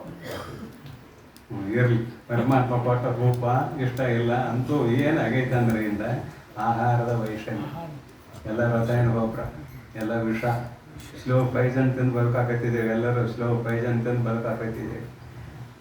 ನಿಧಾನವಾಗಿ ವಿಷ ಒಳಗೆ ಹೋಗ್ತಾನೆ ಇದೆ. ಅದು ಯಾವಾಗ ಶಿವ ಏನು ಮಾಡಿಸ್ತದೋ ಗೊತ್ತಿಲ್ಲ. ಅಂತೂ ಕಾಲದ ವೈಷಮ್ಯ ಇದು. ಶ್ರುತಿ ಸ್ಮೃತಿ ರೂಪಂ ಆದ ಆಜ್ಞೆಯಿಂದಲೂ ಪರಮಾತ್ಮ ಹೊರಗ ಉಪನಿಷತ್ತು, ಶಾಸ್ತ್ರ, ಸ್ಮೃತಿ ಗ್ರಂಥಗಳು ಆ ರೂಪದಿಂದ ಆಜ್ಞೆ ಮಾಡ್ತಾನಂತ ಜೀವರಾಶಿಗಳಿಗೆ. ಆಜ್ಞೆಯಿಂದಲೂ ನಿಯಾಮಕನು ಒಪ್ಪುವುದರಿಂದ, ಪರಮಾತ್ಮನು ನಿಯಾಮಕನೂ ಆಗಿರುವುದರಿಂದ ಈಶ್ವರಂಗೆ ಪರಮಾತ್ಮನಿಗೆ ಸರ್ವ ಪ್ರೇರಕತ್ವಮು, ಎಲ್ಲವನ್ನು ಪ್ರೇರೇಪಿಸುವವನು. ಅಂದರೆ ಎಲ್ಲ ವಿಷಯಗಳು ತಮ್ಮಷ್ಟಕ್ಕೆ ತಾವೇ ತಮ್ಮ ಕಾರ್ಯದಲ್ಲಿ ತೊಡಗುವಂತೆ ಪರಮಾತ್ಮನು ಪ್ರೇರಕನೂ ಆಗಿದ್ದಾನೆ. ಒಂದು ದೃಷ್ಟಾಂತ ಕೊಡ್ತಾರೆ. ಎಂತೂ ಲೋಕದಲ್ಲಿ ಕುಲಾಲಾದಿ ಕರ್ತೃವಿನಿಂದ ಅನ್ಯವಾದ ಘಟಾದಿಗಳನ್ನು ನಿಯಮಿಸಿಕೊಳ್ಳುತ್ತಿರಲು ಒಬ್ಬ ಕುಂಬಾರ ಒಂದು ಘಟ ಮಾಡಿದ. ಅದನ್ನೇನು ಮಾಡ್ತಾನೆ, ಗಾಳಿಗೆ ಒಣಗಾಕಿಡ್ತಾನೆ. ಅದು ಒಣಗಿದ್ದು ಅದನ್ನು ಆವಿಗೆ ಹಾಕ್ತಾನೆ, ಕೊಡ್ತಾನೆ, ಸುಟ್ಟಿತು. ಆಮೇಲೆ ಅದನ್ನು ತೊಗೊಂಡೋಗಿ ಮಾರುತ್ತಾನೆ. ಹಾಗೆ ಇವ ಕುಂಬಾರ, ಅವನ ಅಧೀನದಲ್ಲಿದೆ ಘಟ. ಹಂಗೆ ಇಲ್ಲಿಟ್ಟ ಇಲ್ಲಿರ್ತೈತಿ, ಆಗಾಗ ಹೋಗಿಟ್ಟ ಅಲ್ಲಿರ್ತೈತಿ, ಮಾರ್ಕೆಟ್ಗೆ ಹೋದ ಅಲ್ಲಿರ್ತೈತಿ, ಯಾರಿಗೋ ಕೊಟ್ಟು ಬಂದ ಅದು ಆತು ಹೋಗ್ತೈತಿ. ಅವನ ಕರ್ತೃತ್ವ ಅದೇ. ಅದರಂತೆ ಪರಮಾತ್ಮನ ಕರ್ತೃತ್ವ ಜಗತ್ತಿಗೆ ಅಂತ ಹೇಳ್ತಾರೆ ಮುಂದೆ. ಘಟಾದಿಗಳನ್ನು ನಿಯಮಿಸಿಕೊಳ್ಳುತ್ತಿರಲು ಅನನ್ಯವಾದ ಶರೀರಾದಿಗಳೇ ಪರಮಾತ್ಮನಿಗೆ ಅನನ್ಯವಾದ ಶರೀರಗಳೇ, ಪರಮಾತ್ಮ ಎಲ್ಲ ಶರೀರಗಳಲ್ಲಿ ಇದ್ದಾನೆ. ನಿಯಮಿಸಿಕೊಳ್ಳುತ್ತಿರ್ಪವಾಗಿ ಪರಮಾತ್ಮನ ಆಜ್ಞೆಯ ಮೇರೆಗೆ ಈ ಶರೀರ ತನ್ನ ಕೆಲಸ ಮಾಡ್ತಾ ಇದೆ. ಅಂತಂಗ ನಮ್ದೇನು ಕೆಲಸ ಇಲ್ಲೇನು, ಎಲ್ಲ ಪರಮಾತ್ಮನ ಮಾಡ್ತಾನಂತ ಹೇಳ್ದಂಗೆ ಆಯ್ತಲ್ಲ. ಇಲ್ಲಿ ಅಂದರೆ ಮೊದಲ ಮುಗಿಸೋಣ. ವಿಶ್ವವೆಲ್ಲಂ, ವಿಶ್ವ ಎಲ್ಲವೂ ಈಶ್ವರನೆಂ, ಈಶ್ವರನಿಂದ ನೇಮ್ಯವೆಂಬ ಶ್ರುತಿಯು ಉಂಟಾಗಿ ಪರಮಾತ್ಮನ ಆಜ್ಞೆಯ ಮೇರೆಗೆ ಜಗತ್ತಿನ ವ್ಯವಹಾರವು ನಡೆಯುತ್ತದೆ ಎಂದು ಶ್ರುತಿಯು ಉಂಟಾಗಿ ಈಶ್ವರನಿಗೆ ಸರ್ವಾತ್ಮಕತ್ವಮುಂ ಅಂದರೆ ಎಲ್ಲವನ್ನು ಅವನೇ ಮಾಡುತ್ತಾನೆ ಎಂಬುವುದು ಅದ್ವಿತೀಯನು ಒಪ್ಪುವುದರಿಂದ, ಅದ್ವಿತೀಯನು ಒಬ್ಬನ ಅಂತ ಮಾತ್ರ ಅವನು ಒಬ್ಬನೇ ಆಗಿರುವುದರಿಂದ ಅವನಿಗೇನು ಭಾಳ ಇವ್ರು ಬೇಡ, ಸಹಕಾರ ಬೇಡ. ಅವನಿಗೆ ಮುಖ್ಯ ಬಡಿಗಪ್ಪ, ಬೇರೆ ಬೇರೆ ಬಡಿಗರನ್ನು ಇಟ್ಕೊಂಡು ಮಾಡಿದಂತೆ ಅವನಿಗೆ ಯಾರೂ ಬೇಕಾಗಿಲ್ಲ. ಅದ್ವಿತೀಯನು ಒಪ್ಪುವುದರಿಂ ಬೇರೆ ಕರ್ತೃಗಳು ಇಲ್ಲ. ಜಗತ್ತನ್ನು ಸೃಷ್ಟಿ ಮಾಡುವಾಗ ಬೇರೆ ಕರ್ತೃಗಳು ಇಲ್ಲ, ಒಬ್ಬನೇ ಇದ್ದಾನೆ. ಕರ್ತೃಗಳು ಇಲ್ಲವಾಗಿ ಈಶ್ವರನಿಗೆ ಸರ್ವ ಸ್ವತಂತ್ರಮು, ಈಶ್ವರನಿಗೆ ಸರ್ವ ಸ್ವಾತಂತ್ರ್ಯವೂ ಇದೆ. ಅವ್ನಿಗೆ ಹೆಂಗೆ ಬೇಕು ಹಂಗೆ ಮಾಡ್ತಾನೆ, ಅವ್ನಿಗೆ ಹೆಂಗೆ ಬೇಕು ಹಂಗೆ ಮಾಡ್ತಾನೆ ಅನ್ನೋ ಮಾತು ಬಂತು. ನಮ್ಮ ಕರ್ಮ ಇಟ್ಕೊಂಡು ಹಂಗೆ ಮಾಡ್ತಾನೆ. ನಮ್ಮ ಕರ್ಮ ಇಟ್ಕೊಂಡು, ಕರ್ಮ ಅಂದ್ರೆ ಪುಣ್ಯ ಪಾಪ ಕರ್ಮ. ಇಲ್ಲಿ ಜೀವರ ಕರ್ಮಾನುಗುಣ್ಯವಾಗಿಯೇ ಅದನ್ನು ಬರ್ತಾರೆ. ಜೀವರ ಕರ್ಮಾನುಗುಣ್ಯವಾಗಿಯೇ ಜೀವರುಗಳು ಮಾಡಿದಂತಹ ಕರ್ಮದ ರಾಶಿಯಲ್ಲಿ ಪುಣ್ಯ ಪಾಪ ಕರ್ಮಗಳು ಎರಡು ಸಮಾನವಾಗಿ ಫಲವನ್ನು ಕೊಡುವುದಕ್ಕೆ ಉನ್ಮುಖವಾದಾಗ ಮಾನವ ಶರೀರ ಬರ್ತದೆ. ಕರ್ಮದ ರಾಶಿ ಬಹಳ ದೊಡ್ಡದು, ಪುಣ್ಯದ ರಾಶಿ ಬಹಳ ಚಿಕ್ಕದು. ಒಂದು ದಿವಸದಾಗ ನಾವು ಪ್ರತಿಯೊಬ್ಬರು ನಮ್ಮ ತಾಯಿ ತಂದೆ ಹೆಂಡಿರು ಮಕ್ಕಳು ಬಂಧು ಬಾಂಧವರು ಅಂತ ಒಂದು ಕುಟುಂಬ ಆಯ್ತದ. ಮೊದಲ ಕುಟುಂಬ ಇರ್ತದೆ, ಆಮೇಲೆ ಹೊಡಿತದ. ನೌಕರಿ ಮಾಡವ ವಾದ, ಅವ್ನು ಮದುವೆ ಮಾಡಿ ಕಳಿಸಿರೋ ಅವ್ನು ಹೆಂಡತಿ ಕಟ್ಕೊಂಡು ಹತ್ತ ವಾದ. ಅವನಪ್ಪ ನೋಡ್ತಾನೇಣ ಇಲ್ಲ. ಅವನು ನೌಕರಿ ಮುಗಿದ್ರ ಇದು ರಿಟೈರ್ಡ್ ಆಯ್ತಂದ್ರೆ 60 ಆಗಿರ್ತಾನೆ. ಅಷ್ಟೊತ್ಕಂದ್ರೆ ಇವ್ರು ಗೊಟ್ಟ ಕಂದಿರ್ತಾರೆ. ಇವ್ರಿಗೆ ಅವನಿಗೂ ಸಂಬಂಧತೆನ ಸಂಬಂಧ ಇಲ್ಲ. ಕುಟುಂಬಕ್ಕೆ ಏನೋ ಹೌದು, ಪರಂತು ಏನು ಮಾಡ್ತಾನೋ ತಾಯಿ ತಂದೆಗೆ ಏನೂ ಮಾಡೋದಿಲ್ಲ. ಇನ್ನು ಒಬ್ಬ ಇದೆ ಅಂದ್ರೆ ಅವನು ವೃದ್ಧಾಶ್ರಮಕ್ಕೆ ಸೇರಿಸ್ತಾನೆ. ಕಾಲ ಏನು ಬಂದತ್ತೆ ನೋಡ್ರಿ, ವೃದ್ಧಾಶ್ರಮಕ್ಕೆ ಸೇರಿಸ್ತಾನೆ ಪಾಪ. ಏನೇನೋ ಇದೆ ತೋರಿಸ್ತಾರೆ, ಮಾಧ್ಯಮ ಭಾಳ ವಿಸ್ತಾರವಾಗಿದೆ. ಇಲ್ಲಿ ಪರಮಾತ್ಮ ಸ್ವತಂತ್ರ ಇದ್ದಾನೆ. ಕುಟುಂಬ ಮಾಡಿದವ ಅವನೇ ಖರೆ, ಪರಂತು ಅವರವರ ಕರ್ಮಕ್ಕನುಸಾರವಾಗಿ ಒಂದು ವ್ಯವಸ್ಥೆ ಮಾಡಿಟ್ಟಿದ್ದಾನೆ ಇದರ ಅಭಿಪ್ರಾಯ. ಆದ ಈಶ್ವರಂಗೆ ಸರ್ವ ಸ್ವತಂತ್ರಮಂ, ಸ್ವತಂತ್ರತೆ ಎಲ್ಲವೂ ತನಗೆ ಹ್ಯಾಂಗೆ ಹಂಗೆ ಮಾಡೋದು. ಆದರೆ ಜೀವರ ಕರ್ಮಾನುಗುಣ್ಯವಾಗಿಯೇ ಈ ಮಾನವ ಶರೀರ ಒಂದೇ ಇಟ್ಕೊಟ್ರಿ. ಈಗ ಶಾಸ್ತ್ರಕ್ಕೆ ಮಾನವ ಶರೀರವೇ ಕಾರಣ ಅಂದ್ರೆ ಮಾನವ ಜನ್ಮವೇ ಕಾರಣ ಅಂತ ಅಭಿಪ್ರಾಯ. ಈ ಜೀವ ಕರ್ಮಾನುಗುಣ್ಯವಾಗಿಯೇ ಜೀವರ ಪುಣ್ಯ ಪಾಪ ಕರ್ಮಗಳಿಗೆ ಅನುಸಾರವಾಗಿಯೇ ಸುಖ ದುಃಖವನ್ನು ಈವುದರಿಂದ, ಸುಖ ದುಃಖವನ್ನು ಕೊಡುವುದರಿಂದ ಈಶ್ವರಂಗೆ ರಾಗದ್ವೇಷ ವಿರಹಿತತ್ವಂ, ಅವನಿಗೆ ರಾಗನೂ ಇಲ್ಲ ದ್ವೇಷನೂ ಇಲ್ಲ. ಮತ್ತು ಒಬ್ಬನೇ ತಂದೆ ಜಗತ್ತಿಗೆ ಪರಮಾತ್ಮ ಅವನೇ ಹುಟ್ಟಿಸ್ತಾನೋ. ಹೆಚ್ಚು ಕಡಿಮೆ ಯಾಕೆ ಹುಟ್ಟಿಸ್ತಾ? ಮತ್ತು ರಾಗ ಐತೆ ನಮಗ ಅಂದ್ರೆ ಪ್ರೀತಿ ಐತೆ ನಮಗ ಇಲ್ಲ, ದ್ವೇಷ ಐತೆ ನಮಗ ಇಲ್ಲ. ಯಾರ ಮೇಲೆ ಪ್ರೀತಿಯೂ ಇಲ್ಲ, ಯಾರ ಮೇಲೆ ದ್ವೇಷವೂ ಇಲ್ಲ. ನಮ್ಮ ಪುಣ್ಯ ಪಾಪಗಳಿಗೆ ಅನುಗುಣವಾಗಿ ನಮ್ಮ ಶರೀರಗಳು ತಯಾರಾಗಿ ಬಂದಿವೆ. ಈಶ್ವರನೆಂ ಸೃಷ್ಟಮಾದ ಮೂಲ ಗ್ರಂಥ ಯಾರ ತರದ್ ನೋಡಲ್ಲಿ ಏನು ಬರೆದಾರ ಅಂದ್ರೆ ಸೂ ಬರದ ರದತ್ ಕೊಟ್ಟಾರ. ಸೂ ಬರದ ರದತ್ ಕೊಟ್ಟ ಆಗಲ್ಲ, ಸ ಬರದ ಋತ್ವ ಕೊಡ್ತಾರೆ ಕೆಳಗ. ಸೃಷ್ಟಮಾದ ವ್ಯೋಮಾದಿ ವಿಶ್ವಮಂ, ಪರಮಾತ್ಮನ ಈಶ್ವರನಿಂದ ತಯಾರಾಗಿರುವ ವ್ಯೋಮಾದಿ ವಿಶ್ವಮಂ, ಆಕಾಶವನ್ನೇ ಮೊದಲು ಮಾಡಿಕೊಂಡು ಪಂಚಭೂತಗಳು, ಅವುಗಳಿಂದ ಮಾತ್ರ ವಿಭಾಗ ಆಗಿ ಇನ್ನು ಜೀವರಾಶಿಗಳು ಬೇರೊಂದು ಪ್ರಕಾರವಾಗಿ ಮಾಡಲಾರು. ಅವನ್ನು ಇನ್ನೊಂದು ರೀತಿಯಿಂದ ಮಾಡಲಿಕ್ಕೆ, ಆಕಾಶವನ್ನು ಮತ್ತೊಂದು ರೀತಿಯಿಂದ ಮಾಡಲಿಕ್ಕೆ, ಭೂಮಿಯನ್ನು ಮತ್ತೊಂದು ರೀತಿಯಿಂದ ಮಾಡಲಿಕ್ಕೆ ಯಾರಿಂದಲಾದರೂ ಸಾಮರ್ಥ್ಯ ಇದೆ ಏನಂದ್ರೆ ಇಲ್ಲ. ಮಾಡಲಾರು ಸಮರ್ಥರು ಅಲ್ಲದರಿಂದ ಈಶ್ವರಂಗೆ ಅದನ್ನು ಮಾಡಲಿಕ್ಕೆ ಇನ್ಯಾರು ಸಮರ್ಥರು ಅಲ್ಲದರಿಂದ ಈಶ್ವರನಿಗೆ ಸರ್ವೇಶ್ವರತ್ವಂ, ಸರ್ವ ಈಶ್ವರತ್ವ, ಸರ್ವವನ್ನು ಮಾಡುವ ತಾಕತ್ ಅವನಿಗೆ ಇದೆ. ಅವನು ಸರ್ವೇಶ್ವರ ಮುಂತಾದಂ ತತ್ವಂ. ಪರಮಾತ್ಮನೇ ಇದೆ ಎಲ್ಲವನ್ನು ಮಾಡುವುದರಿಂದ ಆ ಪರಮಾತ್ಮನೇ ಸಮರ್ಥನಲ್ಲದೆ ಇನ್ನು ಉಳಿದವರು ಯಾರು ಸಮರ್ಥರಲ್ಲ ಅಂತ ಹೇಳಿದರು. ಮತ್ತೆ ಎಲ್ಲ ಅವನ ಮಾಡಿದ್ರೆ ನಮ್ಗೇನು ಪುಣ್ಯ ಪಾಪ ನಮ್ಗೆ ಬರ್ತಾವೋ? ಮತ್ತು ಅವರೇ ಬರ್ತಾರೆ ಪುಣ್ಯ ಪಾಪ ಇಟ್ಕೊಂಡು ಹೆಸರು ಕಡಿಮೆ ಮಾಡಿದಾನಂತ. ಮತ್ತೆ ಎಲ್ಲ ಅವನ ಮಾಡಿದ್ರು ಪುಣ್ಯ ಪಾಪ ನಮ್ಗಾಕ ಎಲ್ಲ ಅವಾಗ ಗಂಟು ಹಾಕಲ್ಲ.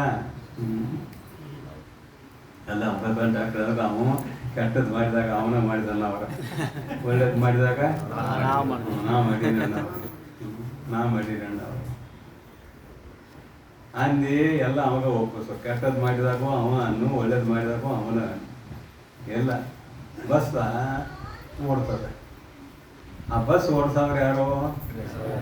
ಡ್ರೈವರ್. ಹೌದಲ್ಲ? ಡ್ರೈವರ್ ಅಲ್ಲ, ಇಂಜನ್ ಓಡಿಸ್ತದೆ. ಬಸ್ಸ ಇಂಜನ್ ಓಡಿಸ್ತತಿ. ಇಂಜನ್ ಇಲ್ಲ ಅಂದ್ರೆ ಅದೇನು ಮಾಡೋಲ್ಲ. ಇಂಜನ್ ಓಡಿಸ್ತತೆ ಅಂತೇಳಿ ನಾವು ಹಂಗೋ ಹೆದರ್ಕೊಂಡ್ರೆ ಏನಾಕೈತಿ? ಹೋಗಿ ಹಾಳಕ್ಕೆ ಬೀಳ್ತೈತಿ. ಮತ್ತೆ ಏನಾಕೈತಿ? ಮತ್ತು ದಾರಿ ಹೆಂಗೈತಿ ಹಂಗೆ ಅದನ್ನು ಸ್ಟೀರಿಂಗ್ ತಿರುಗಬೇಕು. ಹಾಗೆ ಇದನ್ನು ಎಲ್ಲ ಈ ಜೋರ ಓಡಿಸ್ತಾನಂದ್ರೆ ಇಲ್ಲೊಬ್ಬ ಡ್ರೈವರ್ ಇದಾನ ಇದ್ರಾಗ. ಈ ಶರೀರದೊಂದು ಬಸ್, ಇದ್ರಾಗೊಬ್ಬ ಯಜಮಾನ್ ಇದ್ದಾನೆ, ಓನರ್. ಒಬ್ಬ ಡ್ರೈವರ್ ಇದ್ದಾನೆ. ಇನ್ನು ಭಾಳ ಮಂದಿ ಅಲ್ಲಿ ಹೈತು ಕುಡಿತಾವ್ರಿದ್ದಾರೆ. ಇಲ್ಲೆಲ್ಲ ಐತಿ ಬೈಸಿ. ಇದ್ರಾಗ ಎಲ್ಲ ಐತಿ. ಅಡುಗೆ ಮನೆಯೂ ಐತಿ, ಲ್ಯಾಬೇಟ್ರಿನೂ ಐತಿ, ಎಲ್ಲ ಐತಿ ಇದ್ರ. ಆದ್ರೆ ಡ್ರೈವರ್ ಯಾರು ಒಂದು ಕೇಳಿದ್ರೆ ಇಲ್ಲೇ ಬುದ್ಧಿ. ಡ್ರೈವರ ಬುದ್ಧಿ. ಓನರ್ ಯಾರು ಅಂದ್ರೆ ಜೀವಾತ್ಮ. ಬ್ರೇಕ್ ಯಾವುದು ಅಂತ ಕೇಳಿದ್ರೆ ಮನಸ್ಸು.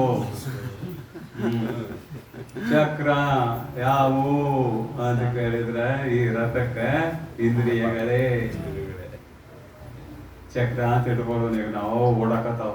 ಅದ್ರಲ್ಲಿ ಕುದುರೆ ಹೇಳಿದ್ರೆ ಈ ಕುದುರೆ ಬ್ಯಾಡ. ಈಗ ನಾವು ಬಸ್ ಬಂತು, ಈಗ ಬಸ್ಸಿಗೆ ಅಂದ್ರೆ ಕುದುರೆ ಹೇಳಿದ್ರು. ಇಂದ್ರಿಯಗಳೇ ಕುದುರೆಗಳು, ಮನಸ್ಸೇ ಕಡಿವಾನ, ರಥ ಓಡಾಕತ್ತ ಹೇಳಿದ್ರು. ಎಲ್ಲ ಮಾಡ್ತಾನಂದ್ರು ನಮ್ಮದು ಕೂಡ ಕರ್ತವ್ಯ ಇದೆ ಅಂತ ಇದ್ರ ಅಭಿಪ್ರಾಯ ಆಯಿತು. ಉದಾಹರಣೆ ಏನಪ್ಪ?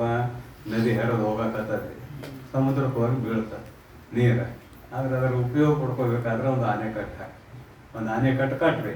ಕಟ್ಟಿದ ಮೇಲೆ ನೀರು ನಿಲ್ತದೆ. ನಿಮ್ಗೆ ಆಚೆ ಕಡೆ ಈಚೆ ಕಡೆ ಭೂಮಿಗೆ ನೀರಾವರಿ ಮಾಡಲಿಕ್ಕೆ ಬರ್ತದೆ. ಮತ್ತೆಲ್ಲ ಅವನ ಮಾಡ್ತಾನಂತ ಬಿಟ್ರೆ ಸಮುದ್ರಕ್ಕೆ ಹೋಗಿ ಸೇರ್ತದೆ, ವ್ಯರ್ಥ ಆಗ್ತೈತಿ. ನಿನ್ನ ಪ್ರಯತ್ನ ಅನ್ನುವಂತೆ ಇಲ್ಲಿ ನಿಮ್ಮೆಲ್ಲರ ಪ್ರಯತ್ನ ಐತಿ. ಪರಮಾತ್ಮ ಸಾಮಾನ್ಯ ನಿಯಾಮಕ. ಅದನ್ನು ನೀವು ಹೇಗಾದರೂ ತಿದ್ದಿಕೊಳ್ಳಬಹುದು. ಅದಕ್ಕಾಗಿ ಪರಮಾತ್ಮನ ಎಲ್ಲ ಮಾಡ್ತಾನ ಅನ್ನೋದು ಅಲ್ಲ. ನಮ್ಮನ್ನು ನಾವು ತಿದ್ದಿಕೊಳ್ಳುವುದಕ್ಕಾಗಿಯೇ ಶಾಸ್ತ್ರ ಅಧ್ಯಯನ ಮಾಡಬೇಕು ಅನ್ನುವುದು ಇದರ ಅಭಿಪ್ರಾಯ ಅಂತ ಹೇಳ್ತಾ ಇವತ್ತಿನ ಪ್ರವಚನಕ್ಕೆ ವಿಶ್ರಾಂತಿ. ಓಂ ತತ್ಸತ್ ಪರಬ್ರಹ್ಮಣೇ ನಮಃ.